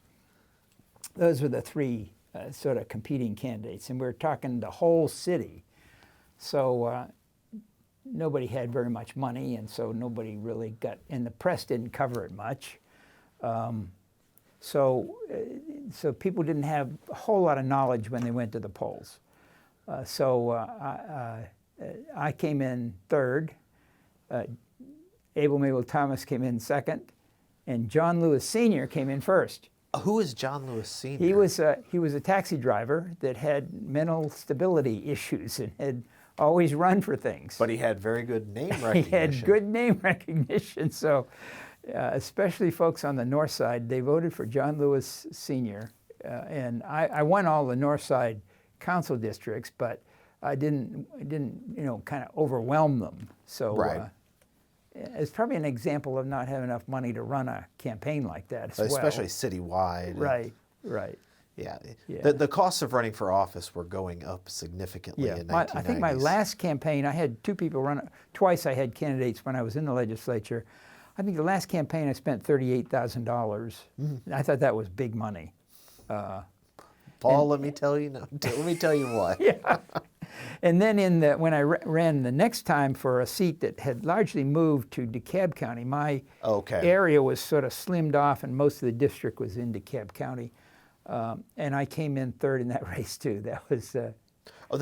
That was Nan Orick's former seat, right? No, I don't think. I think that had changed already. She'd already run for the Senate. She lives a few blocks from me, but she had run for the Senate already. Oh, okay. And then the reapportionment must have been after the 2000 reapportionment. It might have been something. the mid-decade reapportionment. Yeah. So there was nobody in the seat, and so anyway, I lost again. Well, speaking of reapportionment and district changes, you went through one reapport. Well, I suppose you were affected by multiple reapportionments because of this campaign. But tell me how reapportionment worked and how it affected a sitting legislator like you in the post-1980 reapportionment. So that would have been 81, 82. Yeah. So how did that work? Well, they're very hard things that happen because you are, no matter where you are in the state, you're in competition with all the people around you for getting the right voters together to help you. It wasn't so much a well, it was. Obviously, the political parties are jockeying for position so that they have a better chance of electing their people to those offices. Right. The way the speaker handled that in '82 was he said to the local counties, especially in urban, you guys get together and you develop your plan and bring it to us and we'll incorporate that in the big plan. So he kind of pushed it down to the local level. Right. In Fulton County, that the African American votes were a majority at the time. So they developed their plan, and that was where the hurt came in. I had always been supportive of African American issues, and my district was like that. And I thought I'd been very loyal to the things that would help poor people, especially in the district. So their plan took most of my black voters that I was accustomed to working with and put them in a different district. Right. And then gave me other black voters. So I was a majority black district still, and it always was a majority black district. And then in addition to that, they made a little balloon go up around where the King Center is, and Elvita King Beale lived in that little thing. I don't think there were people I don't think there were any voters in between, but it was a little bubble thing that went up there. So they put me into competition with Elvita King Beale, and and here was running against a king didn't seem to me to have very good prospects in a majority black district. So the way that worked was that Grace Hamilton was the head of the reapportionment committee. Mm-hmm. She drew a plan that she thought was reasonable for Fulton County. We went to see the speaker. Their plan got rid of all of the at-large legislators, Gerald Horton and John Greer. They would have had no seats to run for. So we, with Grace's plan, we went to see the speaker, and the speaker said, well, there'll be one amendment to the bill on the floor. It'll be Grace's amendment, and that's what happened. So she put it all back together again. Oh, there you go.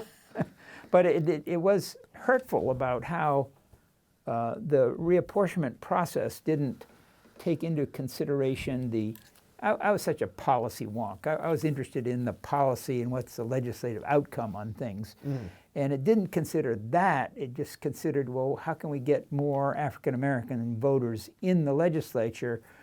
But that didn't mean more power in terms of voting for the issues that were of interest to poor people and to African Americans. Well, and another issue is it sort of flies in one principle of reapportionment that always comes up is incumbent protection. Right. It's usually it's the status quo. You try to protect as many incumbents as possible, and it seemed to run counter to that principle of reapportionment. But as you said, it was. Well, I think the motivation on their part was to create as many solid African American districts as they could, mm-hmm. and I didn't mind being an African American district because I thought I always had a chance to go and get votes from folks, mm-hmm. And it always was a majority black district, so I didn't that didn't bother me, but that the shifting around seemed to me really targeted. Why did they do that to me? I kept saying to myself at night. Well, I want to zoom out a little bit. We've sort of touched on this about party politics and the development of a two-party Georgia and the sort of interests of the governing parties. But do you think a lot of people have said, and you mentioned it earlier about the focus of the governing party, be it Democratic or Republican, is economic development, jobs. Do you see really strong differences in the approach to governance from when the Democrats were in charge versus when the Republicans took over? And maybe has that changed since, say, Sonny Perdue and Nathan Deal to the current administration?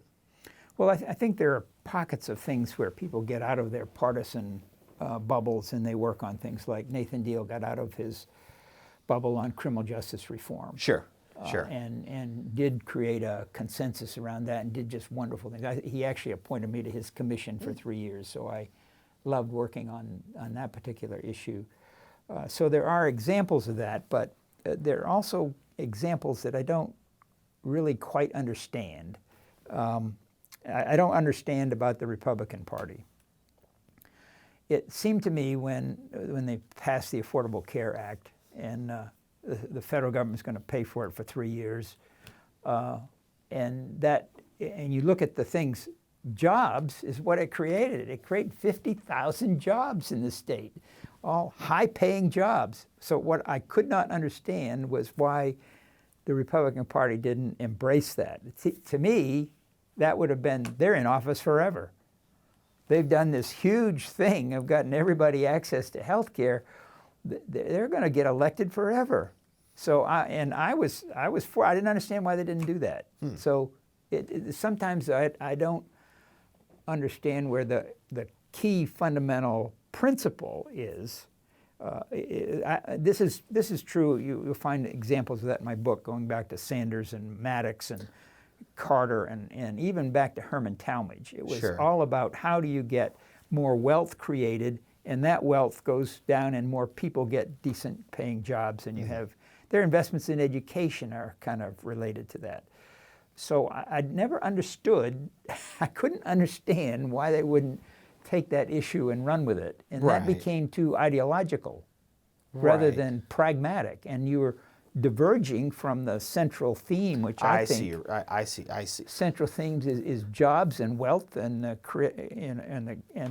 making for a stronger community. So that just didn't seem to fit with the central understanding of what the politics in Georgia are about. Well, let's take a step back for a second. Why do you think that the Democratic Party was able to hold on to power in Georgia so long? Georgia was the last southern state to elect a Republican governor. The Republicans didn't take the full legislature until 2004. Why do you think that is? I think some of that is it has to be due to Tom Murphy and his balancing approach to be able to balance economic interests in different sections of the state. I couldn't prove that to you as an academic. Sure. But just from a practitioner point of view, he always seemed to be able to understand what was good for a particular constituency or region of the state. When Joe Mack Wilson was made governor, I wasn't a big supporter of his road program, but you go around Georgia. Joe Frank Harris. Joe Frank Harris, yeah. I was like, I must have missed the Joe Mack Wilson ministry. Sorry, Joe Frank Harris. That would have been something. I mean, he had that market to urban area road program. The governor's road improvement program. Right. There's just incredible roads all over rural Georgia. You can drive 80 miles an hour The in developmental straight roads highways. and never see a car.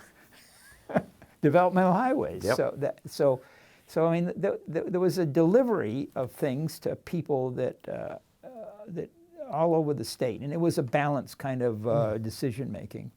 I think Murphy managed to balance the urban-rural kind of things. We had a big fight over the local option sales tax on hotels and motels that was going to support urban areas, but that we finally won that vote.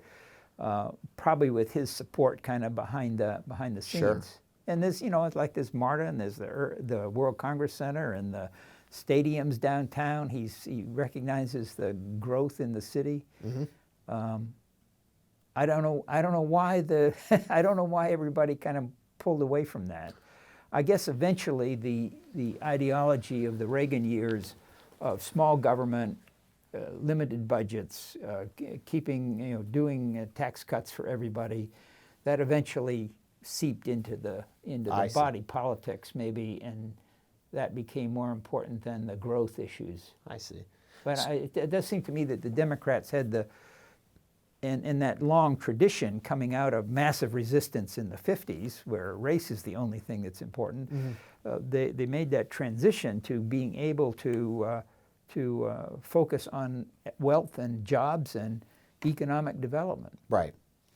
Well, why do you think the Republicans, or how do you think the Republicans were able to consolidate power so quickly? We go from a century of Democratic rule to 2002 to 2005. The Republicans have control of the governor's mansion, both houses of the legislature, and by 2010, every statewide elected official. Office. Yeah. How do you think that? How or why do you think that happened then, and why did it happen so quickly?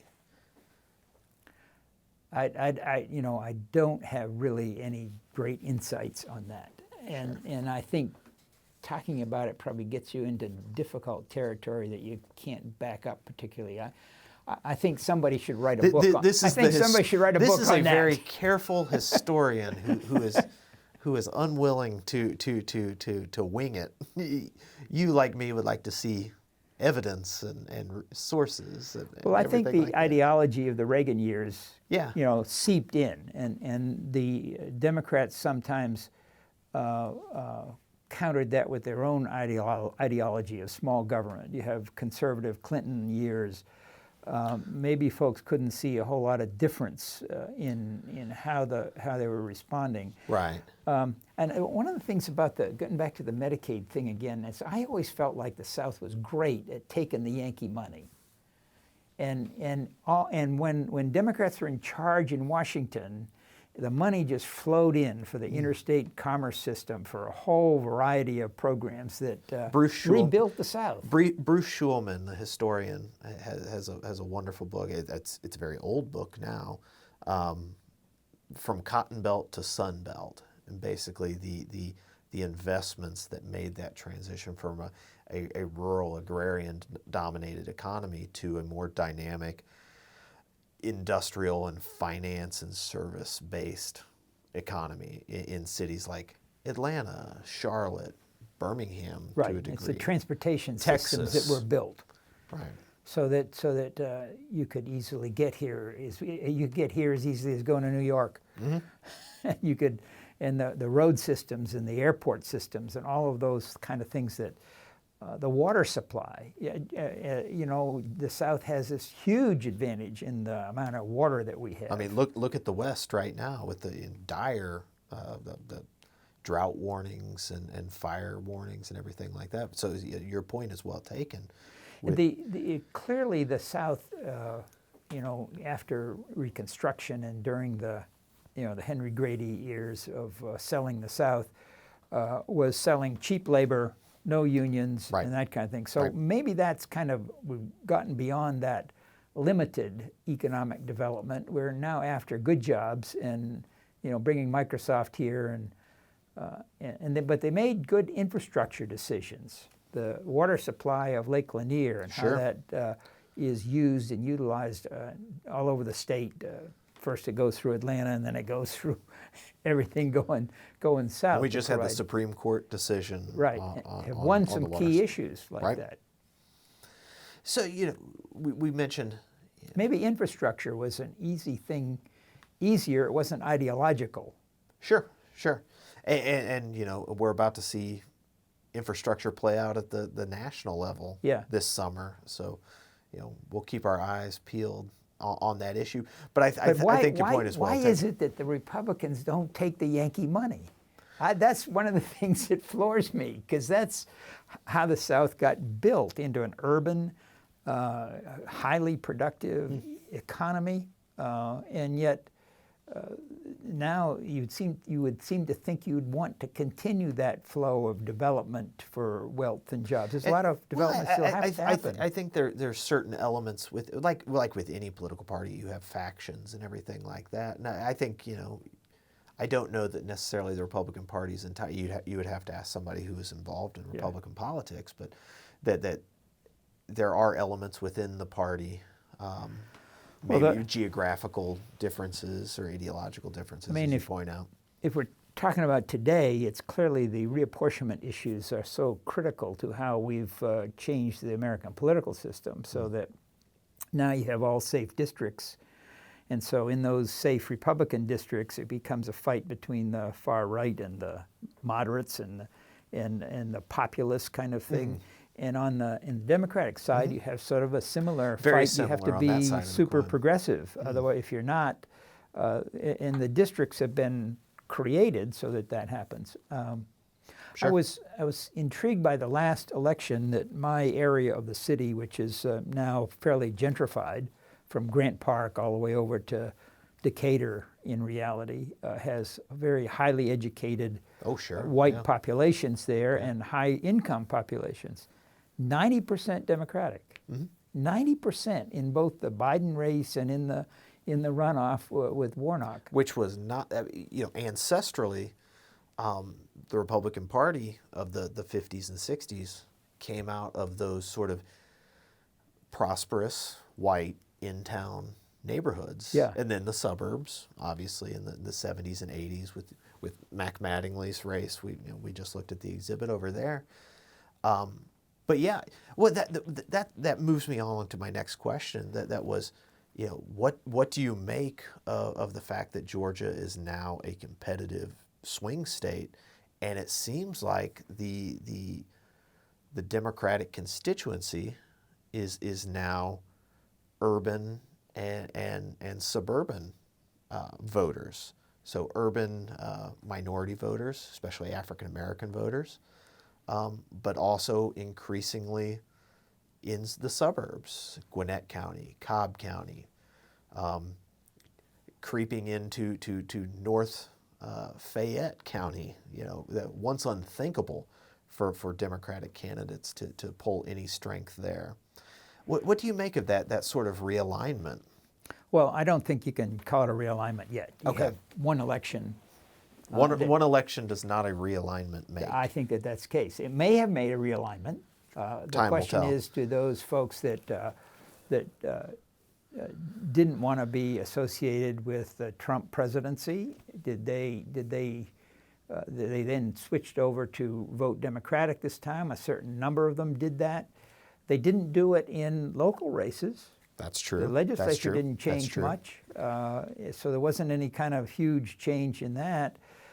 So was that an aberration of the? Was that an anti-Trump phenomenon rather than a true Democratic realignment? Right. Okay. I don't think we'll know until we see what's the Sure. results of the next election. And I do think that, though, this thing that I've seen in the 6 precincts kind of along my part of the neighborhood, and they're highly educated and high income. We're talking people in $6,000 and $7,000, $100,000 houses. They were 90% Democratic. So there may be more of a shift there of populations that are, and I think Biden won more of that percent of that population of the educated white population than had happened before. Sure. Maybe that's the shift, and whether or not that continues is a question. Right. I find it interesting that I heard on the radio coming over here that the morning podcast, morning breakfast podcast. Oh, right. And the Republican on there was talking about, well, maybe in this next session we'll do straight Medicaid expansion. I don't know whether that's Brian Robinson said that? Yeah. I don't know whether that's going to happen or not, but that is kind of an interesting response to what's the last election, how that went.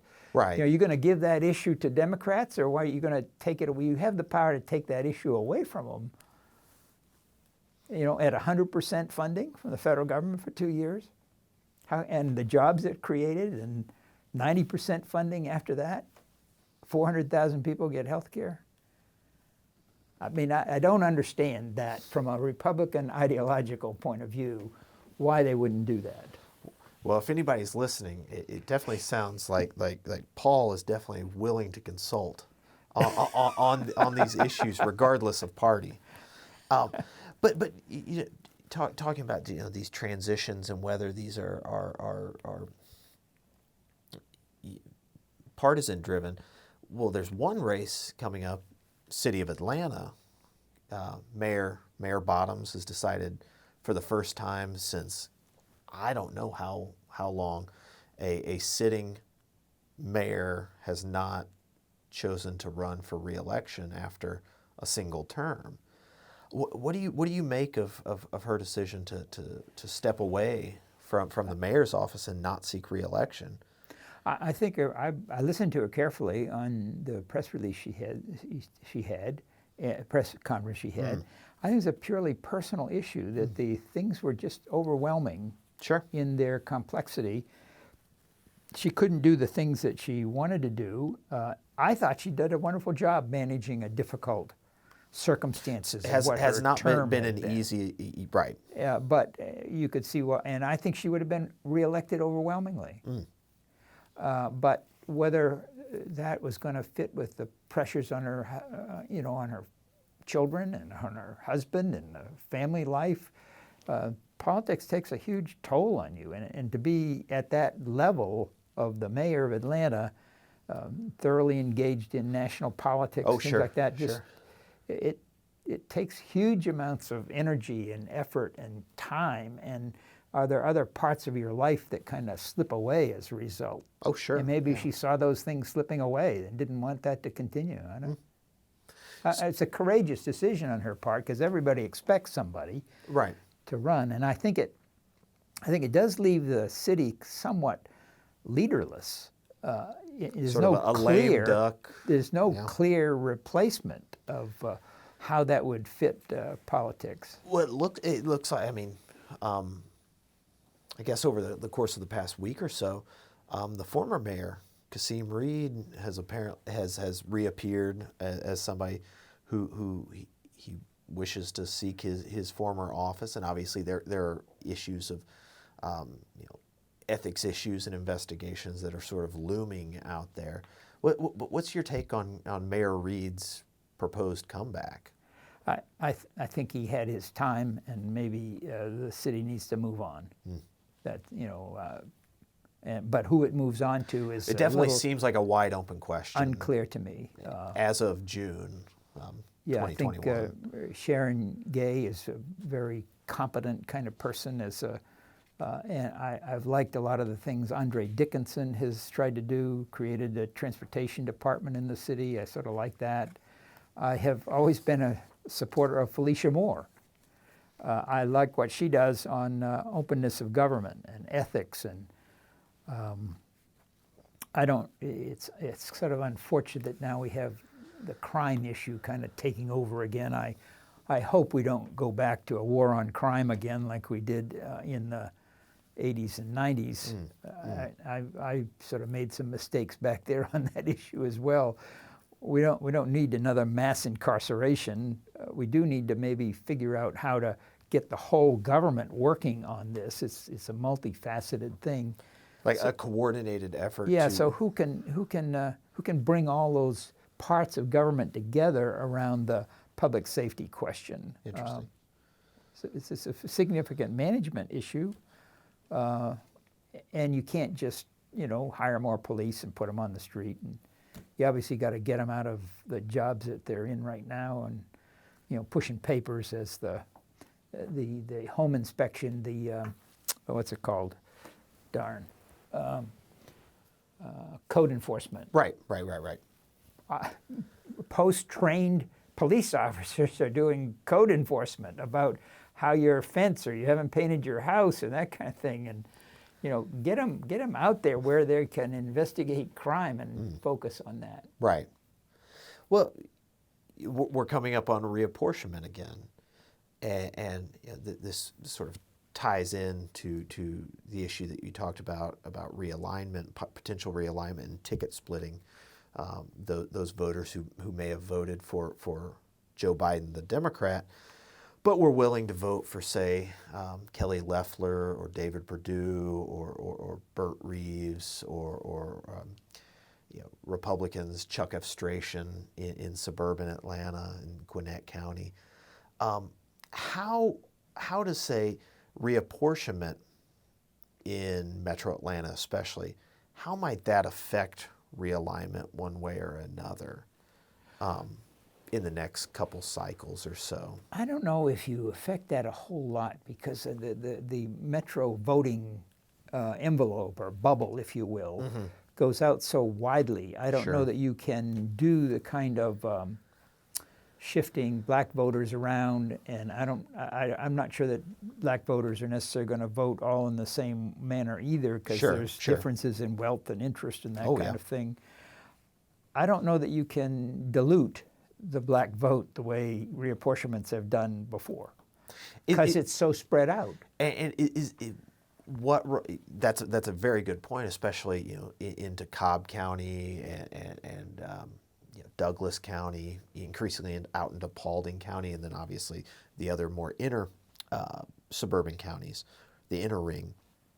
But to what degree does that shift of, as you said, upper income highly educated white vote that may be shifting more permanently to the Democratic Party. Yeah, how do you predict that on a reapportionment Right, map? right. When you look at those kind of voting patterns that spread quite far out into Sure. the suburbs. So I hate the process that's used to create reapportionment. I like what there's about 10 states now that have commissions. That Right, the come in and independent they, commission. You know, maybe we've got some wise heads that could come together and create a reapportionment map that looks at other principles and other things. You know, are you following neighborhood boundaries? Are Right. you following county and governmental bodies? County lines, and right. Are you, not trying to, I think the racial composition that has been part of reapportionments have been very detrimental to the body politic, if you will. I see.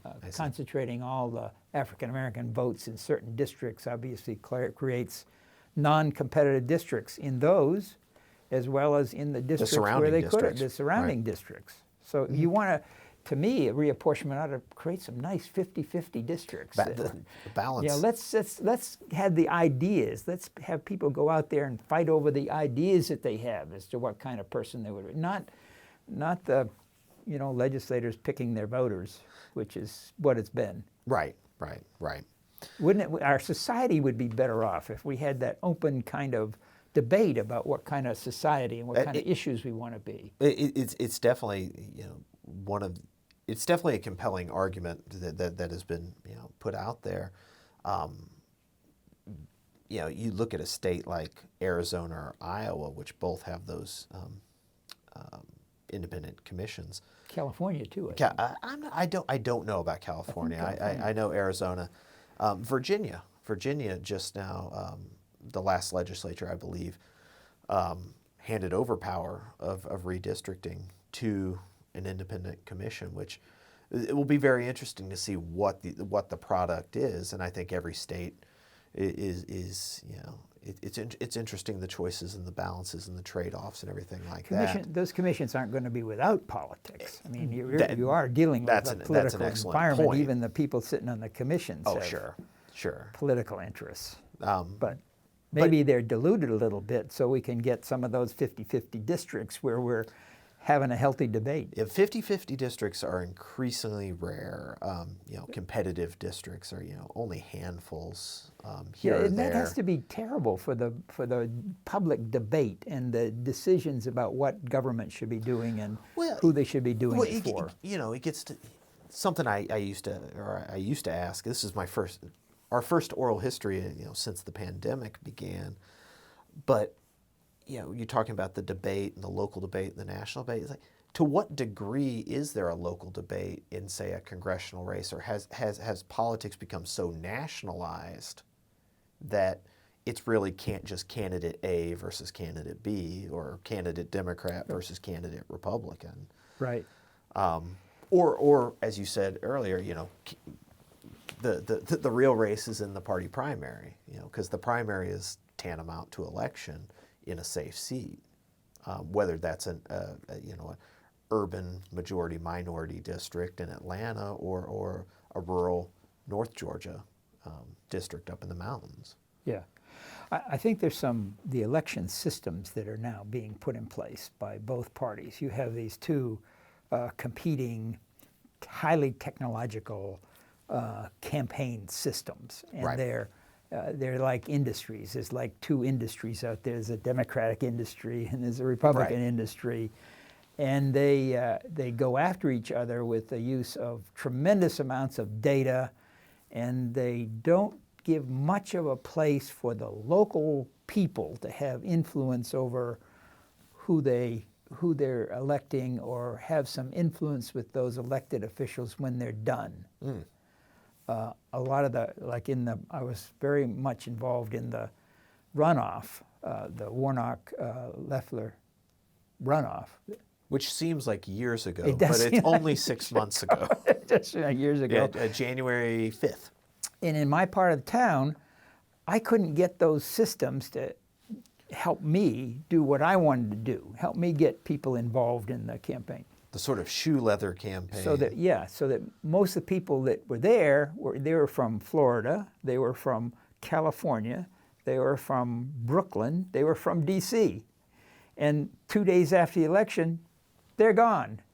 So these were the people that were most connected to the candidate and to the mechanisms there, and they're all gone.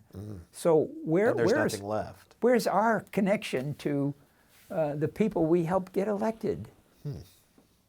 You know, it's the computer systems and the technology of campaigns now is sapping the grassroots ability to stay connected with their elected officials.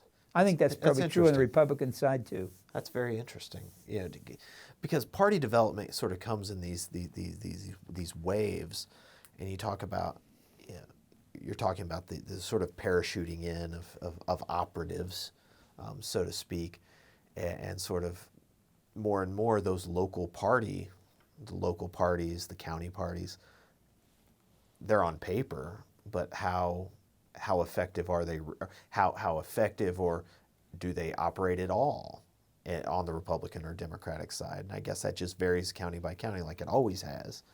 But I mean, do they leave a structure behind that can instruct the elected official on what the community wants to do, or is that elected official then just being instructed from up here? I mean, the elected official is kind of in the middle of all this. Is he responding to these voters down here, or is he responding to somebody else that made all the decisions? It's the classic middle manager's dilemma. Maybe being an office holder is just middle management in the end. Well, I liked in my career. I liked the grassroots nature of talking to all the people. I had 30 different neighborhood organizations, and various times I'd try to get to them all in 1 month, but never could quite do that. And I'd hear from them what they wanted me to be doing or what they were doing, so I could then come in and help do that with them somehow. Maybe I had some skills. I'll give you an example of that. This is a little bit related to reapportionment. There was my district expanded north, and it took in two very large high-rise for the elderly public housing projects. And the executive director, the tenant association president, was a lady named Cosby Spears. The project is now named after her. Okay. So it's the Cosby. I was going to say, I was like, that name sounds very familiar. The Cosby Spears Towers on North Avenue. Yep. So I'm smart enough to know that where my district is going, I saw the reapportionment map. It's going to include this project. So I then go and quietly go to their tenant association meeting. I kind of sit in the back, and she's talking about how they want a bridge between the two towers so people don't have to go outside. And she's wanted this for years so they can walk across this tower to go visit their neighbors in the other building. And she said that the city or the housing authority was $50,000 short on financing this bridge across there. That's an interesting thing. So I went the next month. I got $50,000 put in the budget for the bridge across there, and came to the next meeting and told them that the money was being put into the legislative budget. I got that whole complex voting for me because Cosby Spears said she wore my T-shirt to the precinct for the voting day. I don't know if that was cynical on my part. I sometimes wondered, but I felt like here was something that these people really wanted to happen. It can be both. And it might have happened some other way, but I could get involved in making that happen for them, some important It seems politically it's a win-win, right? You win support, but that's transactional politics. I think that is literally the definition of transactional politics. If you're doing something to help your constituents, which in turn helps you as the office holder win re-election. Yeah.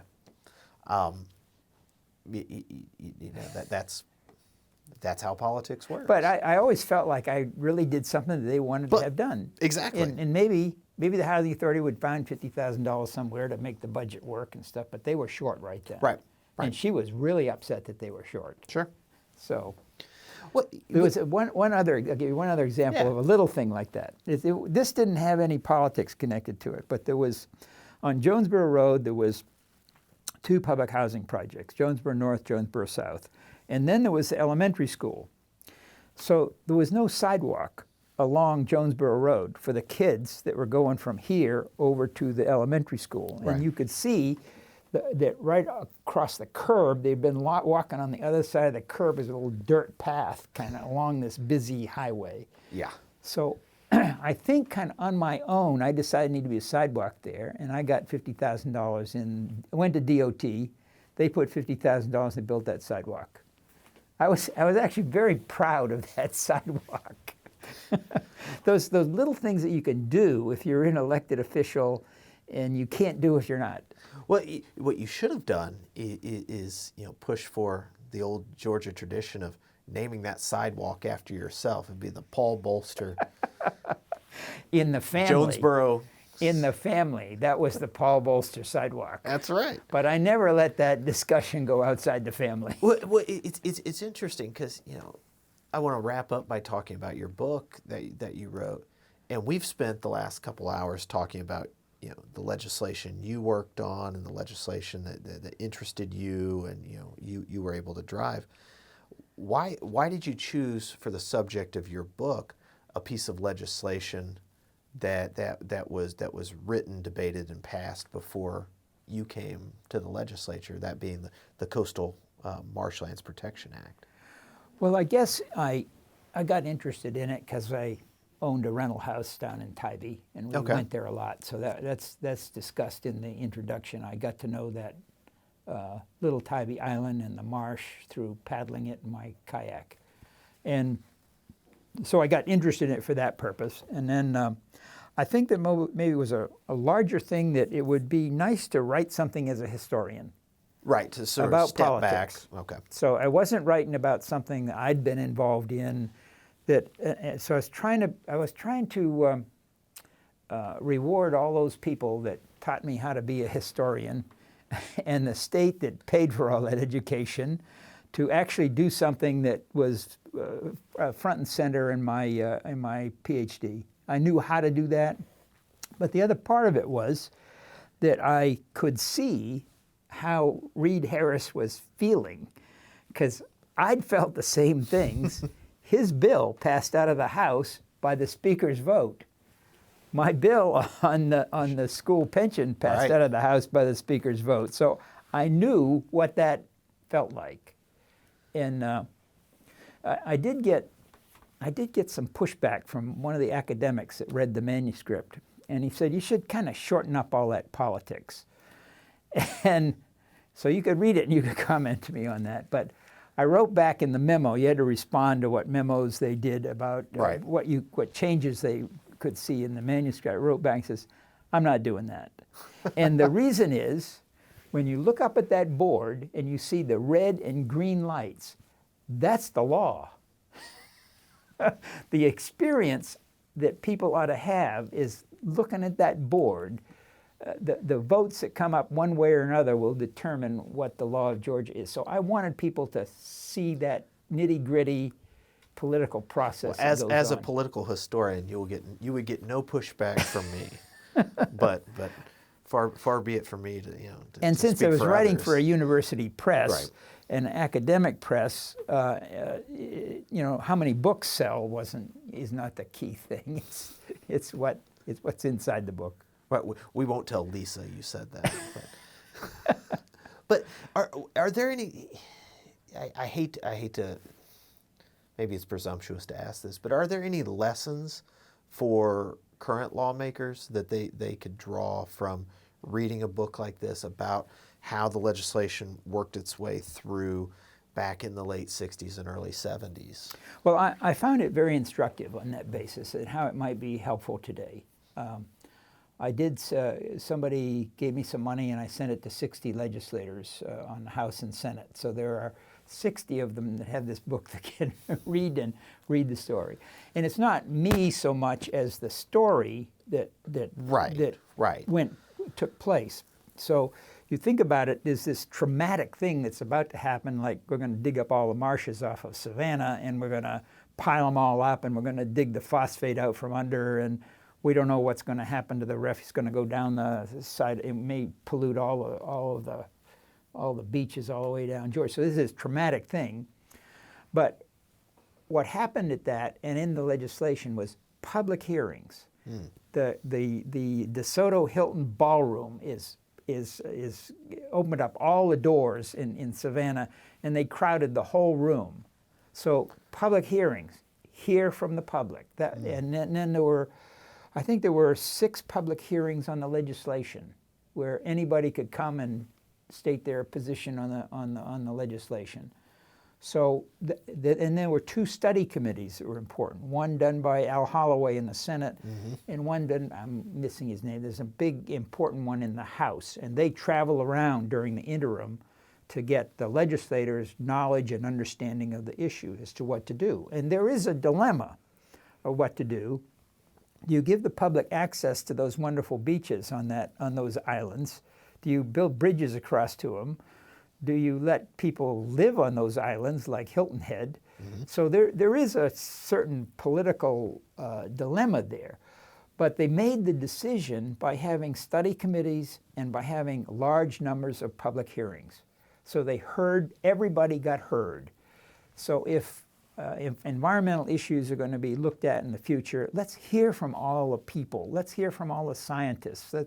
Let the Sierra Club people come in. Let the Garden Club people come in. Let the opposition, the developers, show up and make their argument. Have a more robust public discussion. I'm getting a little carried away with that. You sound like you've returned to your New England roots of let's just all get together at the meeting house. The town hall meeting. And hash this out. Town hall meeting.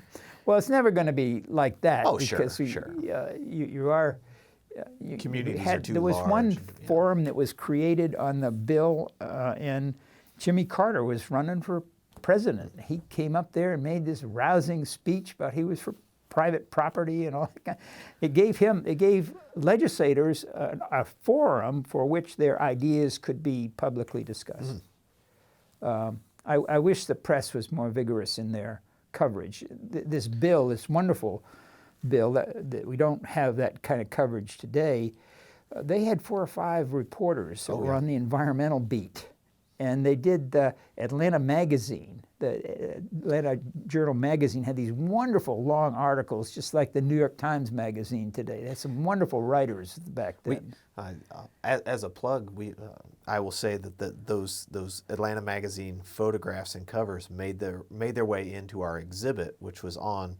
I believe it was called Contested Coasts, about the land use and the competing pressures on our native marshlands and coastlands.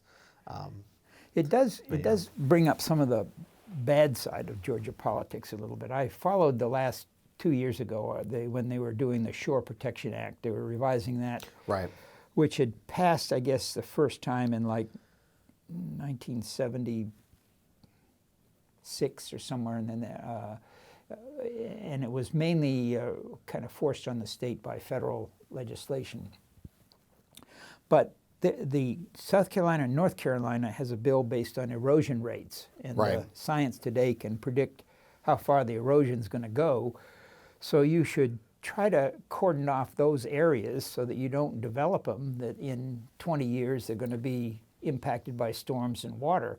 So that was the approach. But they did a little kind of follow from this point in the heel of this dune and along the coast, so it's easy to administer, but you probably have too many buildings coming too close to the sea right now as a result of that. Right. And what was discouraging was that even that bill, they said that the area off the Sea Island, which is the cloister, that was off limits. That they wouldn't even regulate that at all. In the original bill, the power of wealth had gotten in there and exempted that whole stretch of very wealthy property from the regulation, even under the bill that they were passing. Now that eventually came out, but they did do a bill that was not based on erosion rates or predictions of where storms were going to come. It was this kind of easy thing to administer. So we didn't follow the pattern of South Carolina and North Carolina, which probably have much stronger laws on how to keep development from happening that's going to be threatened by storms. It's interesting. You know, you think about how large the coastlines are in North Carolina, South Carolina. Does the fact that Georgia only has 100 miles of coast, how does that impact, or does it impact, that approach? South Carolina have more miles of coast than we do? I would might. be surprised at that. We I have don't know.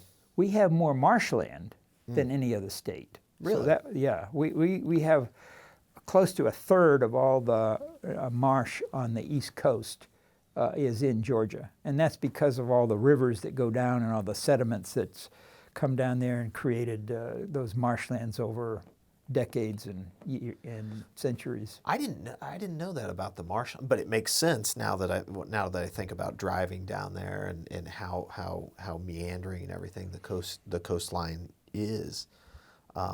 And Georgia has continued to do a wonderful job of protecting that coast, so that I think it's like 90% of all the land in Georgia facing the ocean is regulated in one way under government control, either through a conservation easement or through there's some municipalities that own that, but also Jekyll Island Authority. Yeah, the state owns Sapelo, it, I guess, or else the owners of it have given conservation easements that then the state is enforcing. Right. Interesting. And 40 miles of the Altamaha River on both sides are now controlled by state regulations and environmental regulations. 40 miles. And up the river. now there's talk of potentially a national park being developed down south of Macon. The Ocmulgee. Yeah, down in that. I have not. Yeah, I think it's very early. I think it's very early days. There's some parks down there. You can kayak and canoe on that river. There's a very nice golf course down the Ocmulgee golf course. I know that. But it'll be interesting to see because you mentioned the Altamaha and the Ocmulgee. Well, that's all part of one ecosystem that flows through those marshlands into the sea. Well, the long-range policy, and this has been happening over a number of years, is that Georgia is protecting all those fragile environmental land along the coast. And the geology of the coast is that, umpteen years ago, the coast was inland about 40 miles. Right. And so there is a sand ridge there that goes from just south, it's still intermittent, but south of Savannah, all the way along, it goes along the edge of the Okefenokee Swamp, and it goes down into Charlton County and then eventually into Florida. So there is a rise of highland there. Right. And the question is, what are you going to do with that? The environmentalists and the folks in the Department of Natural Resources actually would like to connect all those things to the Altamaha River and then that corridor so that you have species that can easily migrate back and forth over a long stretch of land. Right. That's a little bit challenged by some of the issues right now out there. Oh, I'm sure. Oh, sure. Well, I mean, you're talking about where the coastline used to be versus where it is now, and I think about St. Simon's Island, and I mean, you just have to go back to World War II. Go to East Beach on St. Simon's, and you look out, and it's like, 70, 80 years ago, that was the ocean. Yeah. and now it's beach and it's property and things like that. And how quickly those change. Quickly in geological terms. Well, I think one of the things that happened back when I was writing happened back when they were passing the bill was that scientists were easily came to the legislature. I don't know what barrier there is now, but the scientists are not having as much direct relationship with legislators about policies on the coast as they used to. And those scientists have continued to develop new understandings of how the coast works, and they should be looked to for significant input. I don't think their input is as strong as it should be. Well, before we wrap up, you finished this book. Like any good historian, you've already moved on to your next project. So are there any projects, any irons in the fire before we wrap up? Well, I've been doing a little bit of reading, and I've gotten interested in the era of Georgia politics in the 1890s. And that happened because in my church, I go to a very progressive church. We're, a part of our population is homeless, and we're very small, but we were a church that existed before the Civil War, and our building was built in 1912. So we were the establishment church in Atlanta back at that time. I see. Well, there was a portrait of an older white man up in the fellowship hall, and he looked down on us all the time. We were curious about him, and the new preacher didn't want him up there on the wall. So we had to find out who he was. And it turned out he was William A. Hemphill. Mm. And William A. Hemphill was the superintendent of Sunday schools for our church for 20 years.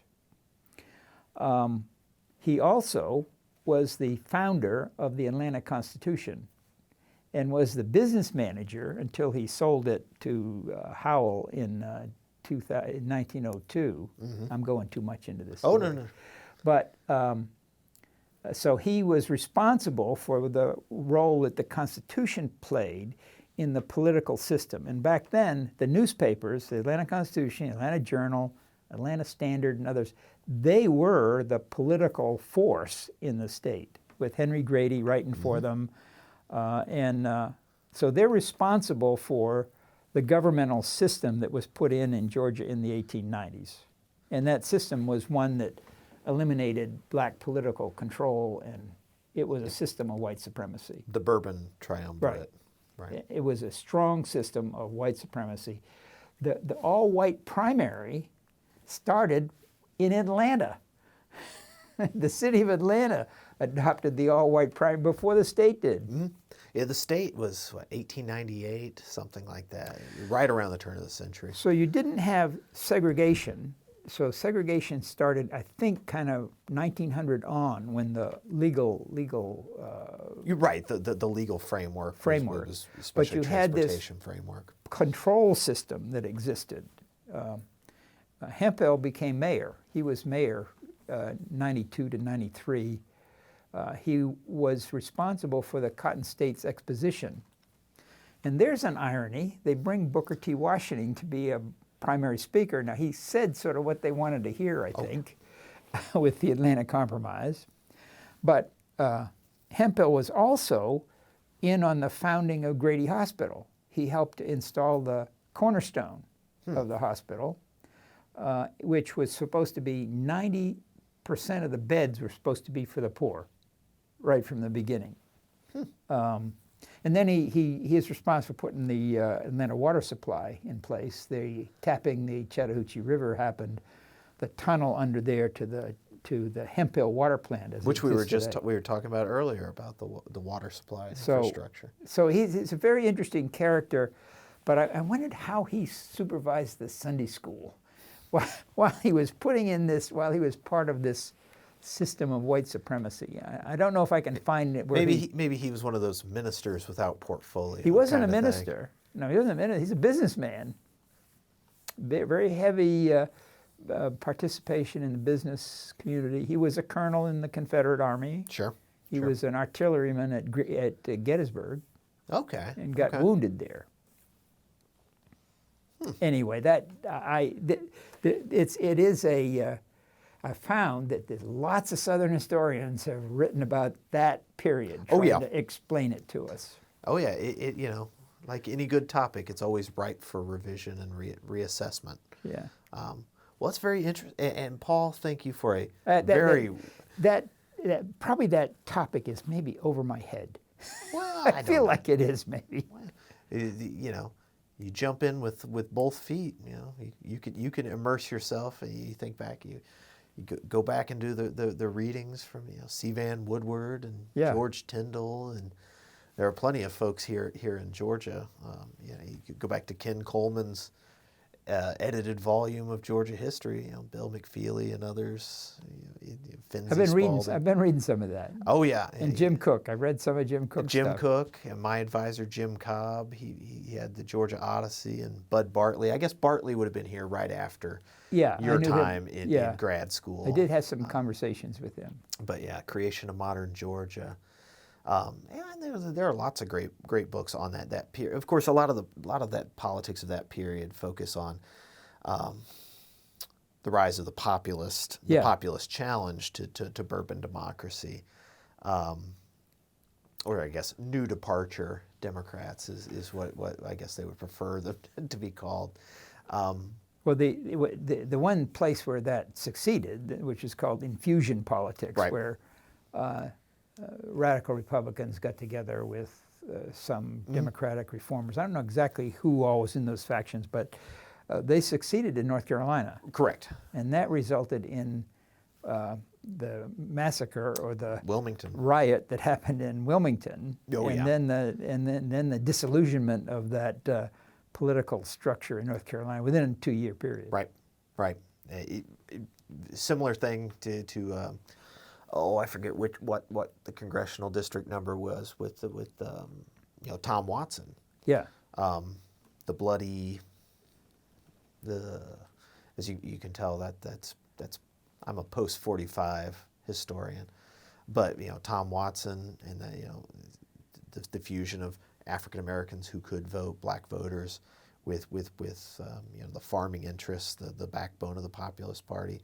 And the sort of racial violence that rose to quell biracial cooperation. Right. Be it on the Democratic side or the Republican side. The two factions kind of got together, and the way that they got together was over the issue of let's exclude African Americans from the political structure, and they were not above promoting a certain amount of violence, and then the Atlanta race riot happens in 1906. Right.